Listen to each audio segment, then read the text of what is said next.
Good evening to all of you. आपण pharmacokinetics हा topic discuss करत आहोत मागील काही लेक्चर पासून. तर त्यामध्ये ॲब्सॉर्प्शन डिस्ट्रीब्युशन हा टॉपिक आपण कव्हर केलेला आहे. आता फार्माकोकायनेटिक म्हणजे study of absorption distribution metabolism आणि एक्सक्रीशन. तर ॲब्सॉर्प्शन कंप्लीट झालाय, त्यात बायो अव्हेलॅबिलिटी डिटेलमध्ये आपण डिस्कस केलाय. लॉंग क्वेश्चनच्या दृष्टीने किंवा शॉर्ट नोट दृष्टीने बायो अव्हेलॅबिलिटी हा टॉपिक महत्त्वाचा आहे. त्यानंतर डिस्ट्रीब्युशन मध्ये आपण व्हॉल्यूम ऑफ डिस्ट्रीब्युशन आणि प्लाझ्मा प्रोटीन बाइंडिंग हे टॉपिक डिस्कस केलेले आहेत. आता राहिलेले जे फार्माकोकायनेटिकचे पार्ट्स आहे, मेटाबॉलिझम आणि एक्सक्रीशन, ते आपण पाहणार आहोत. तर metabolism is also known as biotransformation. Okay, metabolism of a drug त्यालाच आपण बायोट्रान्सफॉर्मेशन असंही म्हणतो. म्हणजे बायोट्रान्सफॉर्मेशनचा अजून एक अर्थ जर लक्षात ठेवायचा तर मेटाबॉलिझम, बरोबर. Okay, metabolism. आणि it is related with pharmacology point of view metabolism of the drug. Okay. आता मेटाबॉलिझम ऑफ ड्रगचं इम्पॉर्टन्स काय ते आपण पहिले पाहून घेणार आहोत. तर शब्दशः डेफिनेशन पाहिजे झाली बायोट्रान्सफॉर्मेशनची, तर biotransformation means chemical alteration of the drug in the body. Chemical alteration of the drug in the body. Chemical alteration of the drug in the body. It is also called as metabolism of the drug. हा question तुम्हाला bio availability बरोबर confuse होऊ शकतो. Bio availability हा question वेगळा येईल exam मध्ये आला तर, आणि बायो ट्रान्सफॉर्मेशन हा एक वेगळा क्वेश्चन आहे.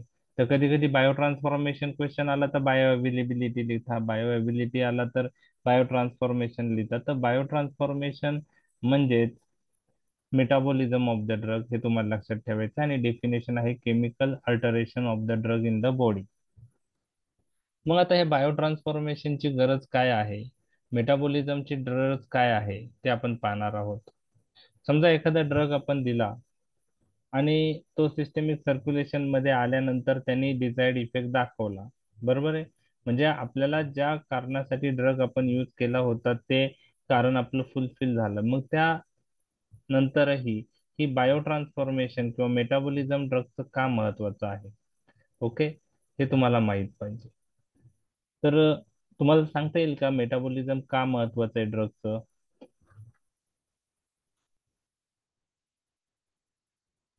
किंवा pro metabolism. Pro drug active form मध्ये याला. ओके, प्रोड्रगचा एक कन्सेप्ट आहे तो ऍक्टिव्ह फॉर्म मध्ये येण्यासाठी. बर, अजून काही? एक्सक्रिशनला. एक्सक्रिशन. एक्सक्रिशनसाठी. ओके, एक्सक्रिशनसाठी तर ड्रग असं किडनी थ्रू एक्सक्रीट होऊ शकतं, मग मेटाबॉलिझमची गरज काय? वॉटर सॉल्युबल होतं. Yes, water solubility point of view.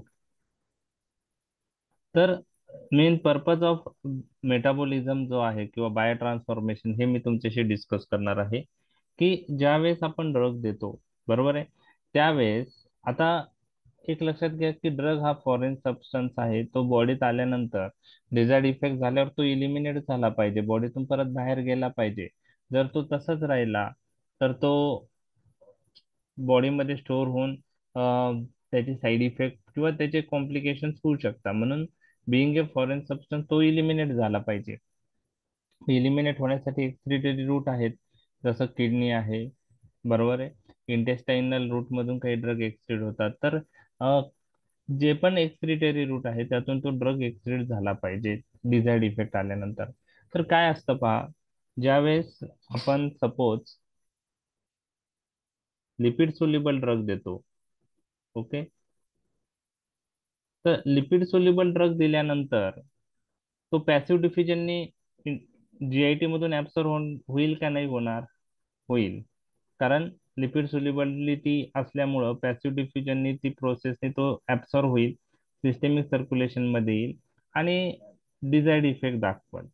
आता हे लिपिड सोल्युबल ड्रग इलिमिनेट होताना काय प्रॉब्लेम येतो ते मी तुमच्याशी डिस्कस करणार आहे. ओके, सपोज हा लिपिड सोल्युबल ड्रग आहे. आपण जर असा विचार केला की लिपिड सोल्युबल ड्रग सर्क्युलेशन मधून किडनी मध्ये एंटर झाला आणि ग्लोमेरुलर फिल्ट्रेशन मधून प्रॉक्सिमल कॉन्व्होल्युटेड ट्युब्युल मध्ये आला, बरोबर. कशात आला? प्रॉक्सिमल कॉन्व्होल्युटेड ट्युब्युल. तिथून तो लूप ऑफ हेनले मध्ये जाईल आणि तिथून तो कलेक्टिंग डक्ट थ्रू इलिमिनेट होऊ शकतो. आता ज्यावेळेस लिपिड सोल्युबल ड्रग असतो, त्यावेळेस जेव्हा तो किडनीमध्ये ग्लोमेरुलर नेफ्रॉन, तुम्हाला नेफ्रॉन विषयी माहित आहे ना? ऍफरंट म्हणजे नेफ्रॉनचे पार्ट्स वगैरे. ऍफरंट आहे. ओके. तर आता हे झालं ग्लोमेरुलस. ओके, मी जे काढलं आहे ते वरचा, हे ऍफरंट आर्टेरियोल, हे कॅपिलरी, ग्लोमेरुलस कॅपिलरी, आणि हे इफरंट आर्टेरियोल.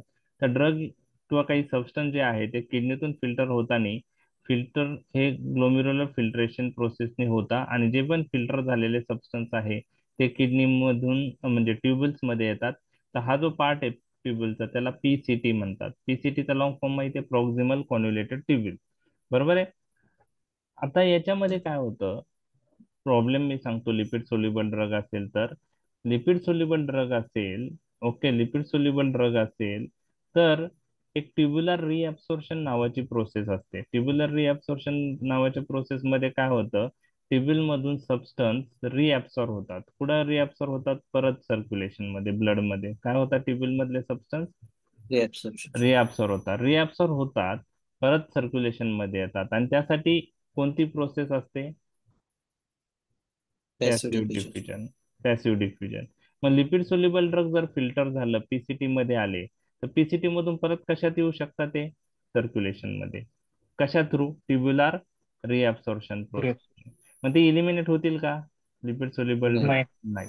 नाही. त्याच्यामुळं त्या लिपिड सोल्युबल ड्रगला लिपिड इनसोल्युबल फॉर्म मध्ये कन्वर्ट करणं महत्वाचं असतं. लिपिड सोल्युबल ड्रग कशात कन्वर्ट झाला पाहिजे?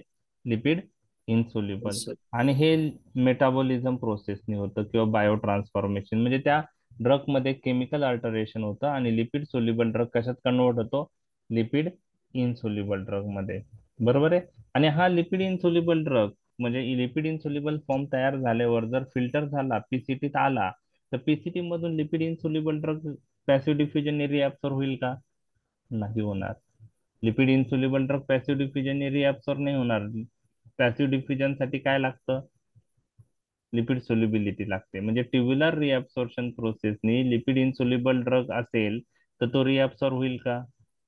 नाही. नाही एक्सक्रीट. होणार. एक्सक्रीट होईल तो. म्हणजेच मेन पर्पज काय आहे बायो ट्रान्सफॉर्मेशन रिॲक्शनचं? To convert lipid soluble drug into which form? Water soluble. Lipid water. Insoluble. हा, लिपिड सोल्युबल ड्रग चं कन्वर्जन कशात करायला पाहिजे? Lipid lipid insoluble.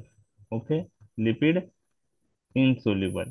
आता त्याला दुसऱ्या भाषेत असं म्हणू शकतो आपण. ओके, लिपिड सोल्युबल म्हणजे काय असतो? वॉटर इनसोल्युबल असतो. बरोबर आहे. तर आपण असं म्हणू शकतो दुसऱ्या भाषेत, त्यालाच आपण नॉन पोलार ड्रग असं म्हणतो. जे लिपिड सोल्युबल असतात त्यांना काय म्हणतात? Non polar. नॉन आणि पोलर. लिपिड इनसोल्युबल जे असतात त्यांना पोलार म्हणतात. बरोबर. किंवा त्याला वॉटर सोल्युबल असेही म्हणतात. काय म्हणतात? Water water soluble. सोल्युबल. म्हणजेच काय, लिपिड सोल्युबल फॉर्मचं कन्वर्जन लिपिड इनसोल्युबल फॉर्म मध्ये करणं, हा मेन बायो ट्रान्सफॉर्मेशनचा पर्पज आहे. हा मेजॉरिटी जे लिपिड इनसोल्युबल फॉर्म बनतात ते मेजॉरिटी फॉर्म हे इनएक्टिव्ह असतात. इम्पॉर्टंट पॉइंट आहे की ते लिपिड इन्सोल्युबल असतात, त्याच्यामुळं ते किडनी मधून, पीसीटी मधून रिअब्सॉर्ब होणार नाही आणि निलिमेट होईल.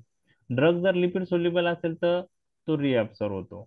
म्हणून मे ते एक्सक्रीट होण्यापूर्वी ड्रग, जो ड्रग आहे active drug lipid soluble form मधला, तो कशात कन्वर्ट झाला पाहिजे? लिपिड इनसोल्युबल मध्ये. इनसोल्युबल. त्यालाच आपण दुसऱ्या भाषेत म्हणतो non polar drug must be convert into polar form. कोणता? नॉन पोलार म्हणजे पोलर. लिपिड सोल्युबल आणि पोलार म्हणजे लिपिड इनसोल्युबल. तर नॉन पोलार फॉर्म किंवा लिपिड सोल्युबल फॉर्म कशात कन्वर्ट झाला पाहिजे? लिपिड इनसोल्युबल किंवा polar. And this is the main purpose of bio transformation. तुम्हाला कोणी विचारलं मेन पर्पज काय आहे बायो ट्रान्सफॉर्मेशन रिॲक्शनचं, तर मेन पर्पज असं आहे की जे लिपिड सोल्युबल फॉर्म आहे ड्रगचा तो लिपिड इनसोल्युबल करणं किंवा नॉन पोलार फॉर्म हा ड्रग कशात कन्वर्ट करणं? पोलार फॉर्म मध्ये. पोलार फॉर्म म्हणजे वॉटर सोल्युबल फॉर्म मध्ये. तर हे मेन पर्पज आहे बायो ट्रान्सफॉर्मेशन रिॲक्शनचं. ओके. आणि हे बायो ट्रान्सफॉर्मेशन रिॲक्शन त्याला मेटाबॉलिझम होता.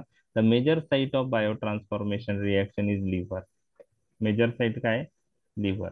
अदर साईट्स पण आहेत, किडनी आहे, इंटेस्टाईन आहे, प्लाझ्मा आहे. ओके. तर 72 साईट लंग्स आहेत, ते अदर साईट आहे, पण main site of biotransformation reaction is liver. म्हणजे ड्रगचं मेटाबॉलिझम मेनली कुठं होतं? लिव्हर मध्ये. ओके. लक्षात आलं तुमच्या? Yes sir. हम्म. तर आता तेच दिलेलं आहे. पहिले काही पार्ट आपण जे डिस्कस केले ते आपण पाहतोय. बायोट्रान्सफॉर्मेशन म्हणजे metabolism of the drug. Okay. So biotransformation means chemical alteration of the drug in the body. Okay. ही डेफिनेशन झाली. त्यालाच दुसऱ्या भाषेत बायोट्रान्सफॉर्मेशनला आपण मेटाबॉलिझम ऑफ द ड्रग असं म्हणतो. म्हणजे व्हॉट इज बायोट्रान्सफॉर्मेशन विचारलं तर त्यात कन्फ्युज झालं नाही पाहिजे. It is a metabolism of drug. आणि खूप म्हणजे आपण प्रिसाइज डेफिनेशन कोणी विचारली तर chemical alteration of the drug in the body. Okay. It is needed to convert non polar compounds to polar. Non polar म्हणजे कोणते? Lipid soluble compound. कशात कन्वर्ट करायचे? पोलार. पोलार म्हणजे lipid insoluble. So they are not reabsorbed in the renal tubules by tubular reabsorption process and excreted through kidney. लक्षात आलं? And this is the main purpose of biotransformation reaction. लक्षात आलं हे? Yes sir. Okay. आता जे drug पहिलेच water soluble form मध्ये आहे, ओके, त्यांना मेटाबॉलिझमची गरज लागेल का? जे पहिलेच वॉटर सोल्युबल आहे, जे पहिलेच पोलार फॉर्म मध्ये. वॉटर सोल्युबल म्हणजे नो. पोलार. म्हणजे काही वॉटर सोल्युबल ड्रग आहे ना, ते डू नॉट अंडरगो मेटाबॉलिझम. ते directly enters into the kidney and excreted. For example streptomycin, TB मध्ये युज केलं जाणार ते अमायनो ग्लायकोसाइड. अमायनोग्लायकोसाइड. ते स्ट्रिप्टोमायसिन किंवा अमायनोग्लायकोसाइड ग्रुपचे ड्रग. तर ते ड्रग मेटाबोलाइज होत नाही कारण ते वॉटर सोल्युबल आहे. तर मेटाबोलाइझमची गरज नाही कारण ऑलरेडी ते वॉटर सोल्युबल आहे, पोलार आहेत. बरोबर आहे. तर they do not undergo metabolism and excreted as such. Okay. The most hydrophilic drug. Hydrophilic म्हणजे water soluble drug like streptomycin. Streptomycin aminoglycoside. Neostigmine हा आपण मायस्थेनिया ग्रेव्हिस मध्ये यूज केला जाणारा ड्रग आहे. अँटीकोलिनिस्टरेज ड्रग आहे. ओके. पॅनक्युरोनियम हा स्केलेटल मसल रिलॅक्संट आहे. तर हे हायड्रोफिलिक ड्रग मेटाबोलाइज होत नाही, एक्सक्रीट ऍज सच. जे वॉटर सोल्युबल फॉर्म आहे तसाच तो एक्सक्रीट होतो.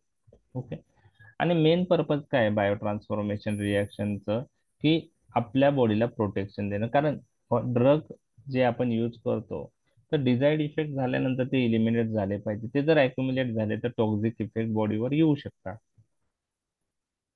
Okay. Sites of biotransformation reaction. Major site is liver. Okay, then other sites where biotransformation or metabolism of drug occurs: kidney, lungs, intestine, plasma. तर ह्या साईटला पण काही ड्रग मेटाबोलाइज होतात, पण मेजर साईट मेटाबॉलिझमची काय आहे? लिव्हर आहे. तर फेट ऑफ बायोट्रान्सफॉर्मेशन रिॲक्शन काय आहे? आता बायोट्रान्सफॉर्मेशन रिॲक्शन काय आहे किंवा मेटाबॉलिझम झालं तर ड्रगचं काय होऊ शकतं हे मी तुमच्याशी डिस्कस करत आहे. तर मेजॉरिटी ड्रग हे ऍक्टिव्ह असतात. ओके. आणि ऍक्टिव्ह ड्रग बॉडीत आल्यानंतर ते त्यांची ऍक्शन करतात. आणि ह्या बायोट्रान्सफॉर्मेशन रिॲक्शननी लिपिड इन्सोल्युबल फॉर्म बनता होतो. तो फॉर्म मेजॉरिटी ड्रगचा जो असतो तो इनऍक्टिव्ह असतो. म्हणजे मेन फेट ऑफ बायोट्रान्सफॉर्मेशन तर आपण पाहिलं, मेन हे पर्पज आपण बायोट्रान्सफॉर्मेशनचं पाहिलंय. तर बायोट्रान्सफॉर्मेशन रिॲक्शननी काय काय होऊ शकतं? तर ऍक्टिव्ह ड्रग कशात कन्वर्ट होतं? इनऍक्टिव्ह फॉर्म मध्ये. मेजॉरिटी ड्रग्स हे ऍक्टिव्ह फॉर्म मध्ये असतात. म्हणजे जे ड्रग देते ते स्वतः ऍक्टिव्ह असतात आणि ते ड्रग बॉडीमध्ये ऍक्शन प्रोड्यूस करतात. आणि मेटाबॉलिझमनी ते ड्रग कोणत्या फॉर्म मध्ये कन्वर्ट होतात? इनएक्टिव्ह. इनऍक्टिव्ह. तो मग वॉटर सोल्युबल असणार आहे इनऍक्टिव्ह फॉर्म मध्ये. मेजॉरिटी ड्रग्स ही प्रोसेस फॉलो करतात. जे ड्रग ऍक्टिव्ह ड्रग आहेत ते मेजॉरिटी कशात कन्वर्ट होतात? इनऍक्टिव्ह फॉर्म मध्ये. लक्षात आलं? ओके. आता ही एक गोष्ट झाली. दुसरी एक गोष्ट अशी आहे, काही ड्रग ऍक्टिव्ह ड्रग असतात. ओके. म्हणजे ते ऍक्शन प्रोड्यूस करतात. बरोबर. ते ऍक्शन प्रोड्यूस करतात. बरोबर. आणि मेटाबॉलिझम रिॲक्शननी जेव्हा त्या ड्रगचं मेटाबॉलिझम होतं तेव्हा जो मेटाबॉलिक प्रॉडक्ट बनतो तो पण ऍक्टिव्ह असतो. म्हणजे ते कशात कन्वर्ट होतात? ऍक्टिव्ह मेटाबोलाइट मध्ये. पण जी पण ऍक्शन त्या ड्रगने प्रोड्यूस होते, whatever effect that drug produce is nothing but the summation of effect produced by active drug itself plus effect produced by its active metabolite. म्हणजे काही बायो ट्रान्सफॉर्मेशन रिएक्शन मुळे काय होतं की ड्रग स्वतः ऍक्टिव्ह आहे, तो ऍक्शन प्रोड्यूस करणार आहे, पण लिव्हर मध्ये ते ड्रग मेटाबोलाइट मध्ये कन्वर्ट होतो आणि तो मेटाबोलाइट पण ऍक्टिव्ह असतो आणि तो पण इफेक्ट प्रोड्यूस करण्याला मदत करतो. मग त्या ड्रगने जो रिस्पॉन्स येणार आहे, तर तो ऍक्टिव्ह ड्रग मुळे असेल का ऍक्टिव्ह मेटाबोलाइट मुळे असेल का दोघांमुळे असेल? त्यानुसार दोघांमुळे असेल. ड्रग पण ऍक्टिव्ह आहे आणि त्याचा मेटाबोलाइट पण ऍक्टिव्ह आहे. लक्षात आलं? Yes sir. हे काही ड्रग्स विषयी घडून येतं. पहिलं आपण काय पाहिलंय की मेजॉरिटी ऍक्टिव्ह ड्रग कशात कन्वर्ट होतात? इनएक्टिव्ह. Inactive metabolite. ही पहिली फेट आहे. ही दुसरी. ओके. आता सर्वात महत्वाचं गोष्ट मी डिस्कस करणार आहे. काही ड्रग हे स्वतः इनऍक्टिव्ह असतात. स्वतः काय असतात? इनऍक्टिव्ह. म्हणजे त्यांनी इफेक्ट प्रोड्यूस होईल का? नाही. नाही. पण in the body they undergo biotransformation reaction and converted into active metabolite or active form, and the effect produced by this drug is due to active म्हणता बोलत. active metabolite. Drug is inactive, drug will not produce any effect, but effect, whatever effect produced is due to active. metabolite. Such drugs which are inactive, okay, but in the body they are converted into active metabolite. Such drugs are called as prodrugs. काय म्हणतात त्यांना? Prodrug. जे prodrug तुम्हाला विचारलं कोणी, what are prodrug? So these are the inactive drugs, and when these drugs we use in the body, these drugs are converted into active metabolite, and the effect, whatever effect produce or whatever response produce is due to effect of active metabolite. म्हणजे prodrug स्वतः इनएक्टिव्ह असतात, बॉडीमध्ये active form मध्ये convert होतात. लक्षात आलं prodrug म्हणजे काय? येस. ओके. तर ही डेफिनेशन तुम्हाला 2 मार्कला विचारू शकता. What is prodrug? Give two example. Even आता मी MBBSच्या एक्झामसाठी गेलो होतो, तर जे सप्लिमेंटरी एक्झाम होते, जे फर्स्ट अटेम्प्ट मध्ये फेल झाले होते सेकंड इयरला, त्यांना परत एक्झाम जी होती त्याला सप्लिमेंटरी एक्झाम असं म्हणतात. तर त्यातल्या खूप मुलांना असं प्रोड्रग म्हणजे पण माहित नव्हतं. म्हणजे इतका सब्जेक्ट त्यांचा वीक होता. तर प्रोड्रग हे कॉमन गोष्ट ही तुम्हाला माहीतच पाहिजे. ओके. प्रोड्रग म्हणजे काय ते तुम्हाला माहीतच पाहिजे. तर prodrugs these are inactive drugs, but in the body they are converted into active metabolite with the help of biotransformation reaction, with the help of biotransformation process, or in the simple word, with they are converted into active metabolite by metabolism process. तर हे 3 main गोष्टी biotransformation किंवा metabolism झालं ड्रगचं तर होऊ शकतो. Active drug inactive form मध्ये convert होऊ शकतो. काही ऍक्टिव्ह ड्रग मेटाबोलाइट होऊन जे मेटाबोलाइट तयार होतं ते पण ऍक्टिव्ह असतं. त्यांना ऍक्टिव्ह ड्रग ऍक्टिव्ह मेटाबोलाइट असं म्हणतात. काही ड्रग स्वतः इनऍक्टिव्ह असतात, बॉडीमध्ये ऍक्टिव्ह फॉर्म मध्ये कन्वर्ट होतात, त्यांना आपण प्रोड्रग असं म्हणतो. लक्षात आले 3 प्रकार? बायोट्रान्सफॉर्मेशन रिएक्शन मुळे काय काय होऊ शकतो, 3 वेगवेगळ्या yes. Possibilities. Okay. Just 1 minute हा.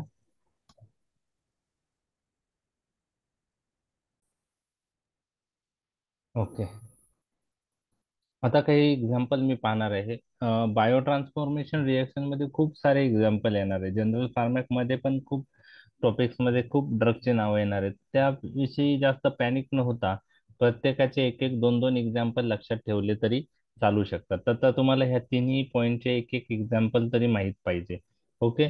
तर त्याविषयी आपण आता लॉंग क्वेश्चन आला तर एक एक एक्झाम्पल आहे. आता त्रिपाठीमध्ये 8-8, 10-10 एक्झाम्पल दिलेले आहे. शानबागमध्ये 5-6 एक्झाम्पल असतील. तर आपण त्या एक्झाम्पल मध्ये डिटेल जायचं नाही. फक्त ते आपल्याला एक ड्रगचे नावं आपल्या डोळ्याखालून जातील किंवा आपल्या कानावर पडतील, त्यामुळे मी ते एक्झाम्पल डिस्कस करत आहे. तर एक्झाम्पल पॉईंट ऑफ व्ह्यू जास्त पॅनिक न होता एक एक दोन दोन एक्झाम्पल तुम्हाला करायचे आहेत. ओके. तर फेट ऑफ बायो ट्रान्सफॉर्मेशन लक्षात आलं तुमच्या, 3 फेट. Yes. Okay. So active drug is converted into inactive metabolite. Majority drugs follow this. Example paracetamol, ibuprofen, propanolol. यांचं जे मेटाबोलाइट्स असतात ते इनएक्टिव्ह असतात. आता दुसरा आहे ऍक्टिव्ह ड्रग, ऍक्टिव्ह मेटाबोलाइट. आपण पाहिलं की whatever effects produce is due to the summation of effect of active drug plus effect of active metabolite. ठीक आहे. त्यानंतर some drugs are inactive, they convert into active form, that is known as prodrug. That is known as prodrug. Okay. आता हे active drug, active मेटाबोलाइटचे example, एवढे example तुम्हाला लक्षात राहणार नाही. तर एखादं example, coding is active drug and it's metabolite morphine is also active drug. Okay. Coding तुम्ही ऐकलंय, कप फॉर्म्युलेशन मध्ये कोरेक्स नावाचं जे आहे, येस. करेक्ट. तर आपण ड्राय कप साठी कोडिन यूज करतो. ओके. तर हा ऍक्च्युली ओपाइड एनाल्जेसिक ड्रग आहे, पण जास्त करून कप.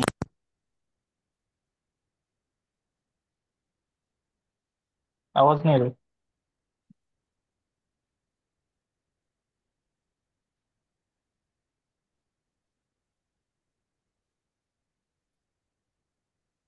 आवाज नाही येतो सर. आवाज नाही येते सर.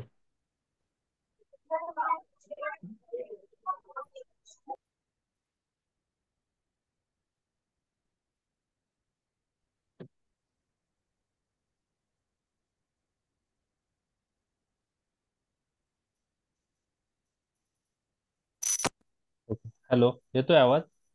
येतो येतो आता येतो. ओके. ठीक आहे. Okay okay. थोडं कनेक्शन. ओके. तर ऍक्टिव्ह ड्रग आणि ऍक्टिव्ह मेटाबोलाइटचे एक्झाम्पल मी सांगत आहे. तर ऍक्टिव्ह ड्रग म्हणजे स्वतः ते ड्रग ऍक्टिव्ह आहे, त्याचे मेटाबोलाइट पण ऍक्टिव्ह आहे. कोडिन आपण ड्राय कप मध्ये यूज करतो, तो बॉडीमध्ये मॉर्फिन मध्ये मेटाबोलाइज होतो. तर कोडिन पण ऍक्टिव्ह आहे, इट्स मेटाबोलाइट मॉर्फिन पण ऍक्टिव्ह आहे. त्यानंतर मॉर्फिन नावाचा ड्रग पण मार्केटमध्ये अवेलेबल आहे. मोस्टली ते पेन, एम आय मध्ये पहिले यूज व्हायचं ॲज ए पेन रिलीव्ह म्हणून. परंतु अब्यूज लायबिलिटीमुळे मॉर्फिनचा यूज कमी झालाय. तो ओपाइड अनाल्जेसिक आहे. तर मॉर्फिनच्या ऐवजी दुसरे ओपाइड अनाल्जेसिक जास्त यूज होतात, जसं ट्रॅमेडॉल आहे. तर मॉर्फिन हा एक ओपाइड अनाल्जेसिक ड्रग आहे आणि युफोरिक ऍक्शन आहे त्याच्यात, त्यामुळे अब्यूज लायबिलिटी जास्त आहे, त्याची हॅबिट बनवू शकते. तर तो मॉर्फिन स्वतः ऍक्टिव्ह आहे, त्याचा मेटाबोलाइट मॉर्फिन 6 ग्लुपिरोनाइड ऍक्टिव्ह आहे. ॲलोपिरिनॉल कुठे यूज होतं?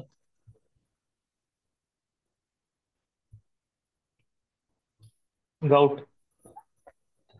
ओके. ॲलोपिरिनॉल गाऊट मध्ये यूज होतं. तो ऍक्टिव्ह आहे, त्याचा मेटाबोलाइट ॲलोझॅन्थिन पण ऍक्टिव्ह आहे. डायझेपम तुम्हाला माहितीच आहे, इन्सोमनिया एन्झायटी मध्ये यूज होतं, स्वतः ऍक्टिव्ह आहे. त्याचे मेटाबोलाइट्स डेसमिथिल डायझेपाम, ऑक्सेझिपाम पण ऍक्टिव्ह आहेत. डिजिटॉक्सिन आता आपण यूज करत नाही. डिगॉक्सिन नावाचा ड्रग अवेलेबल आहे मार्केटमध्ये, तो यूज होता. पहिले डिजिटॉक्सिन पण अवेलेबल होता हार्ट फेल्युअर साठी आणि तो स्वतः ऍक्टिव्ह होता, त्याचा मेटाबोलाइट डिगॉक्सिन पण ऍक्टिव्ह होता. आणि डिगॉक्सिन नावाचा असा एक ड्रग पण आहे, तो आपण हार्ट फेल्युअर मध्ये यूज करतो. सिफोटॅक्झिम हे थर्ड सिफेलोस्पोरिन जन आहे, सेफेलोस्पोरिन. Third generation. तर ते आपण इन्फेक्टिव्ह कंडिशन्स मध्ये यूज करतो, त्याचा मेटाबोलाइट डेस ऍसिटिल सिफोटॅक्झिम ऍक्टिव्ह आहे. इमिप्रॅमाइन आणि अमिट्रिप्टिलिन हे ड्रग दोन्ही अँटी डिप्रेशन ग्रुपमध्ये येतात. तर इमिप्रॅमाइन तसं नॉक्चर्नल एनिरोसिस मध्ये पण यूज करतात. हो. तुम्ही ऐकलं असेल इमिप्रॅमाइन, त्याला ऍडिशनल अँटीकोलिनर्जिक ऍक्शन आहे आणि त्याच्यामुळे तो यूज होतो. तसं इमिप्रॅमाइन ऍक्टिव्ह आहे, त्याचा मेटाबोलाइट डेसिप्रॅमाइन आहे, तो पण ऍक्टिव्ह आहे. ॲमिट्रिप्टिलिन हा अँटी डिप्रेशन ड्रग आहे न्यूरो आणि न्यूरोपॅथिक. हा तो नॉरट्रिप्टिलिन मध्ये कन्वर्ट होतो. तर अँटी डिप्रेसंट हा त्याचा एक त्या पॉइंट ऑफ व्ह्यू डिप्रेशन मध्ये यूज करतात. पण ॲमिट्रिप्टिलिन अजून आपण मायग्रेन प्रोफायलॅक्सिस साठी यूज करतो. ऐकला यूज ॲमिट्रिप्टिलिनचा? Yes. Tryptomer. Tablet. Tryptomer tablet आहे. ते सगळे ऍक्टिव्ह ड्रग ऍक्टिव्ह मेटाबोलाइटचे एक्झाम्पल. एक्झाम्पल मध्ये डिटेल जायचं नाही. एक किंवा दोन एक्झाम्पल, बाकी एक्झाम्पल पाठ करायचे नाही, काही नाही काही नाही. फक्त एक ड्रगचे नावं तुम्हाला माहित पाहिजे म्हणून मी एक्झाम्पल घेतले. MCQ ला पण कॉमन क्वेश्चन येतं, एवढे तुमच्याकडून एक्सपेक्टेड नाहीत एक्झाम्पल. तर एक एक्झाम्पल ऍक्टिव्ह ड्रग ऍक्टिव्ह मेटाबोलाइटचं लॉंग क्वेश्चन मध्ये लिहिताना तुम्हाला जर त्याविषयी लिहायचं असेल तर माहित पाहिजे. आता काही प्रोड्रगचे एक्झाम्पल तुम्हाला ऑलरेडी मी सांगितलेले प्रोड्रगचे एक्झाम्पल. ओके. लिव्होडोपा नावाचा ड्रग तुम्ही पार्किन्सनिझम मध्ये यूज करता, तर हा प्रोड्रग आहे, स्वतः इनऍक्टिव्ह आहे पण बॉडीमध्ये ऍक्टिव्ह फॉर्म मध्ये कन्वर्ट होतो. त्याचा ऍक्टिव्ह फॉर्म काय? डोपामाइन. एनालाप्रिल नावाचा ड्रग ऐकलाय तुम्ही? येस. ACE inhibitor. हा एसी इनहिबिटर आहे. एसी इनहिबिटर आपण कुठे यूज करतो? हायपरटेन्शन. हायपरटेन्शन मध्ये. तर त्याचा ऍक्टिव्ह मेटाबोलाइट काय? एनालाप्रिल. एनलाप्रिल. ओके. एनालाप्रिलेट IV फॉर्म्युलेशन मध्ये पण अवेलेबल आहे. तर एनालाप्रिल, हा एनालाप्रिलॅट. तर एनालाप्रिल हा एसी इनहिबिटर आहे. तो ऍक्टिव्ह ड्रग इनऍक्टिव्ह फॉर्म आहे स्वतः आणि बॉडीमध्ये इनालाप्रिलॅट मध्ये कन्वर्ट होतो. तर एक एसी इनहिबिटर साठी तुम्हाला मी एक निमोनिक सांगणार आहे की all AC inhibitors R prodrug. All AC inhibitors are okay. Prodrugs except. बरोबर. ऑल एसी इनहिबिटर्स आर प्रोड्रग एक्सेप्ट LC. माहिती आहे तुम्हाला? Leaving certificate. LC. Yes. LC लक्षात ठेवायचं. L for lisinopril. लिसिनोप्रिल आणि C फॉर कॅप्टोप्रिल. LC म्हणजे काय? लिसिनोप्रिल आणि कॅप्टोप्रिल. म्हणजे all AC inhibitors R prodrug, म्हणजे ते स्वतः इनऍक्टिव्ह आहे, बॉडीत ऍक्टिव्ह फॉर्म मध्ये कन्वर्ट होतं. एक्सेप्शन काय आहे? लिसिनोप्रिल आणि कॅप्टोप्रिल. कसं लक्षात ठेवायचं? Mnemonic living certificate LC. लक्षात आलं? ओके. अजून एक तुम्हाला सांगतो, all proton pump inhibitors R prodrug. All proton pump inhibitors are total. Prodrugs. जेवढे पण प्रोटॉन पंप इनहिबिटर्स आहे ते काय? प्रोड्रग्स आहे. लक्षात राहिले? ओके. येस. आता सगळेच एक्झाम्पल एका स्लाइडवर येणार नाहीये. Alpha methyl dopa we use in pregnancy induced hypertension. Okay. Dopamine. It convert into alpha methyl norepinephrine. Alpha methyl dopa is converted into alpha methyl norepinephrine. Okay. Diphenhydramine is a prodrug converted into epinephrine. इपिनेफ्रिनलाच दुसरं नाव आहे ऍड्रिनॅलिन. नॉरेड्रेन. Okay. ऍड्रिनॅलिन. इपिनेफ्रिनला आपण काय म्हणतो? ऍड्रिनॅलिन. तर ऍड्रिनॅलिन blood brain barrier cross करत नाही, आपण ते ऐकलेलं आहे. त्याचप्रमाणे ऍड्रिनॅलिनचं एक तुम्हाला लक्षात ठेवायचं की ऍड्रिनॅलिन जर डोळ्यात आपण टॉपिकली दिला तर तो कॉर्निया क्रॉस करत नाही, पेनेट्रेट करत नाही, त्यामुळे ऍक्शन येत नाही. डिपिव्हेफ्रिन त्याचा प्रोड्रग आहे, तो जर टॉपिकल फॉर्म मध्ये डोळ्यात टाकला तर डिपिव्हेफ्रिन कॉर्निया पेनेट्रेट करतो आणि आतमध्ये गेल्यानंतर तो इपिनेफ्रिन मध्ये कन्वर्ट होतो आणि त्याच्यामुळं तो आय रिलेटेड एक कंडिशन मध्ये यूज होतो, त्याचं नाव आहे ग्लाउकोमा. ओके. तुम्ही एम्पिसिलिन ऐकलंय, अमोक्झिसिलिन ऐकली, बॅक एम्पिसिलिन ऐकलंय का तुम्ही? नाही. पहिले तो अवेलेबल होता, आता आपण अमोक्स जास्त यूज करतो. काही वेळेस एमपी पण. बॅक एम्पिसिलिन हा प्रोड्रग आहे, तो बॉडीमध्ये गेल्यावर एम्पिसिलिन मध्ये कन्वर्ट होतो. पण आता आपण एम्पिसिलिन अवेलेबल आहे तो यूज करतो किंवा अमोक्झिसिलिन यूज करतो. सल्फासॅलाझाईन नावाचा ड्रग ऐकलाय तुम्ही? सल्फासॅलाझाईन. साज टॅबलेट येते, साज. हम्म. नाही. सल्फासॅलाझाईन नावाचा ड्रग आहे ना, आपण IBD मध्ये देतो. Irritable pouch. नाही. IBD इरिटेबल बॉवेल सिंड्रोम हे IBS आहे. IBS. Sorry. Okay. Irritable bowel syndrome is power. IBS आहे. IBD म्हणजे inflammatory bowel disease. Inflammatory bowel disease, त्याच्यात अल्सर होता, ब्लिडिंग होतं, कॉर्न्स डिसीज आणि अल्सरेटिव्ह कोलायटिस असे दोन प्रकार पडतात. तर IBS आणि IBD असे दोन वेगळे हे आहेत. ओके. IBS म्हणजे इरिटेबल बॉवेल सिंड्रोम आणि IBD means inflammatory bowel disease. लक्षात आलं? ते रुमॅटॉइड आर्थरायटिस मध्ये पण यूज करतात वाटतं. येस येस, ते नेक्स्ट सांगणारच आहे मी. एक यूज तुम्हाला लक्षात आला सल्फासॅलाझाईनचा. दुसरा यूज आहे सल्फासॅलाझाईनचा रुमॅटॉइड आर्थरायटिस. काय आहे? Rheumatoid arthritis. आता सल्फासॅलाझाईन हा प्रोड्रग आहे. इंटेस्टाईन मध्ये तो 5 अमायनो सॅलिसॅलिक ऍसिड मध्ये कन्वर्ट होतो आणि त्याच्यामुळे तो आयबीडी मध्ये युजफुल आहे. तर सल्फासॅलाझाईनचं कन्व्हर्जन 5 अमायनो सॅलिसॅलिक ऍसिड मध्ये होतं. ओके.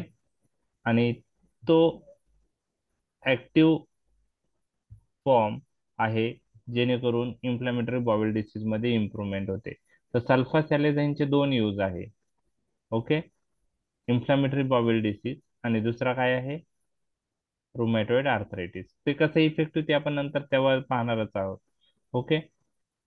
त्यानंतर सायक्लोफॉस्फॅमाइड इज प्रोड्रग. ओके. ते खूप साऱ्या ऍक्टिव्ह फॉर्म मध्ये कन्वर्ट होतं. अल्डोफॉस्फॅमाइड, फॉस्फरॅमाइड, मस्टार्ड, ॲक्रोलिन. ओके. तर सायक्लोफॉस्फॅमाइड हे कॅन्सरमध्ये यूज होतं. कॅन्सर. ओके. हां. त्यानंतर प्रोग्वेनिल हे मलेरियामध्ये यूज केलं जाणारा ड्रग आहे. तो ऍक्टिव्ह फॉर्म मध्ये कन्वर्ट होतो सायक्लोगॉनिल. प्रिडनिसॉन तुम्हाला सर्वांना माहीत आहे, हे कॉर्टिकोस्टेरॉइड आहे. त्याचा ऍक्टिव्ह फॉर्म आहे प्रिडनिसोलॉन. तर हे सगळे प्रोड्रगचे एक्झाम्पल आहे. निमोनिक मी दिला आहे, पण हे सगळे ड्रग तुम्हाला लक्षात ठेवणं डिफिकल्ट आहे एवढी लिस्ट. हे MCQ point of view, entrance point of view हे नावं एमबीबीएसच्या स्टुडंट्सला माहीत असावी, म्हणून मग हे निमोनिक पॉईंट ऑफ व्ह्यू मी एक्सप्लेन करत असतो. Leads in BSc physics mnemonic आहे. पण तुमच्यासाठी सीसीएमपी कोर्ससाठी प्रोड्रग म्हणजे काय आणि त्याचे दोन किंवा दोन एक्झाम्पल माहीत असले खूप आहे. 2 मार्कला जर क्वेश्चन आला what is prodrug, due to examples of prodrug, तर ते 2 मार्काचे क्वेश्चन हे स्कोरिंग असतात. तुम्हाला जर तुम्ही डेफिनेशन आणि 2 ड्रग लिहिले तर तिथं 2 पैकी 2 मार्क पडणार आहे. तर प्रोड्रगचे लक्षात आले एक्झाम्पल. येस. ओके. लिस्ट एक तर तुम्हाला लिओडोपा माहित आहे. त्यानंतर अल्फा मिथिल डोपा लक्षात ठेवा. लिओडोपा आणि अल्फा मिथिल डोपा, 2 डोपा लक्षात ठेवायचे. 2 ड्रग कसे लागेल लक्षात राहतील प्रोड्रग. बरोबर. ओके.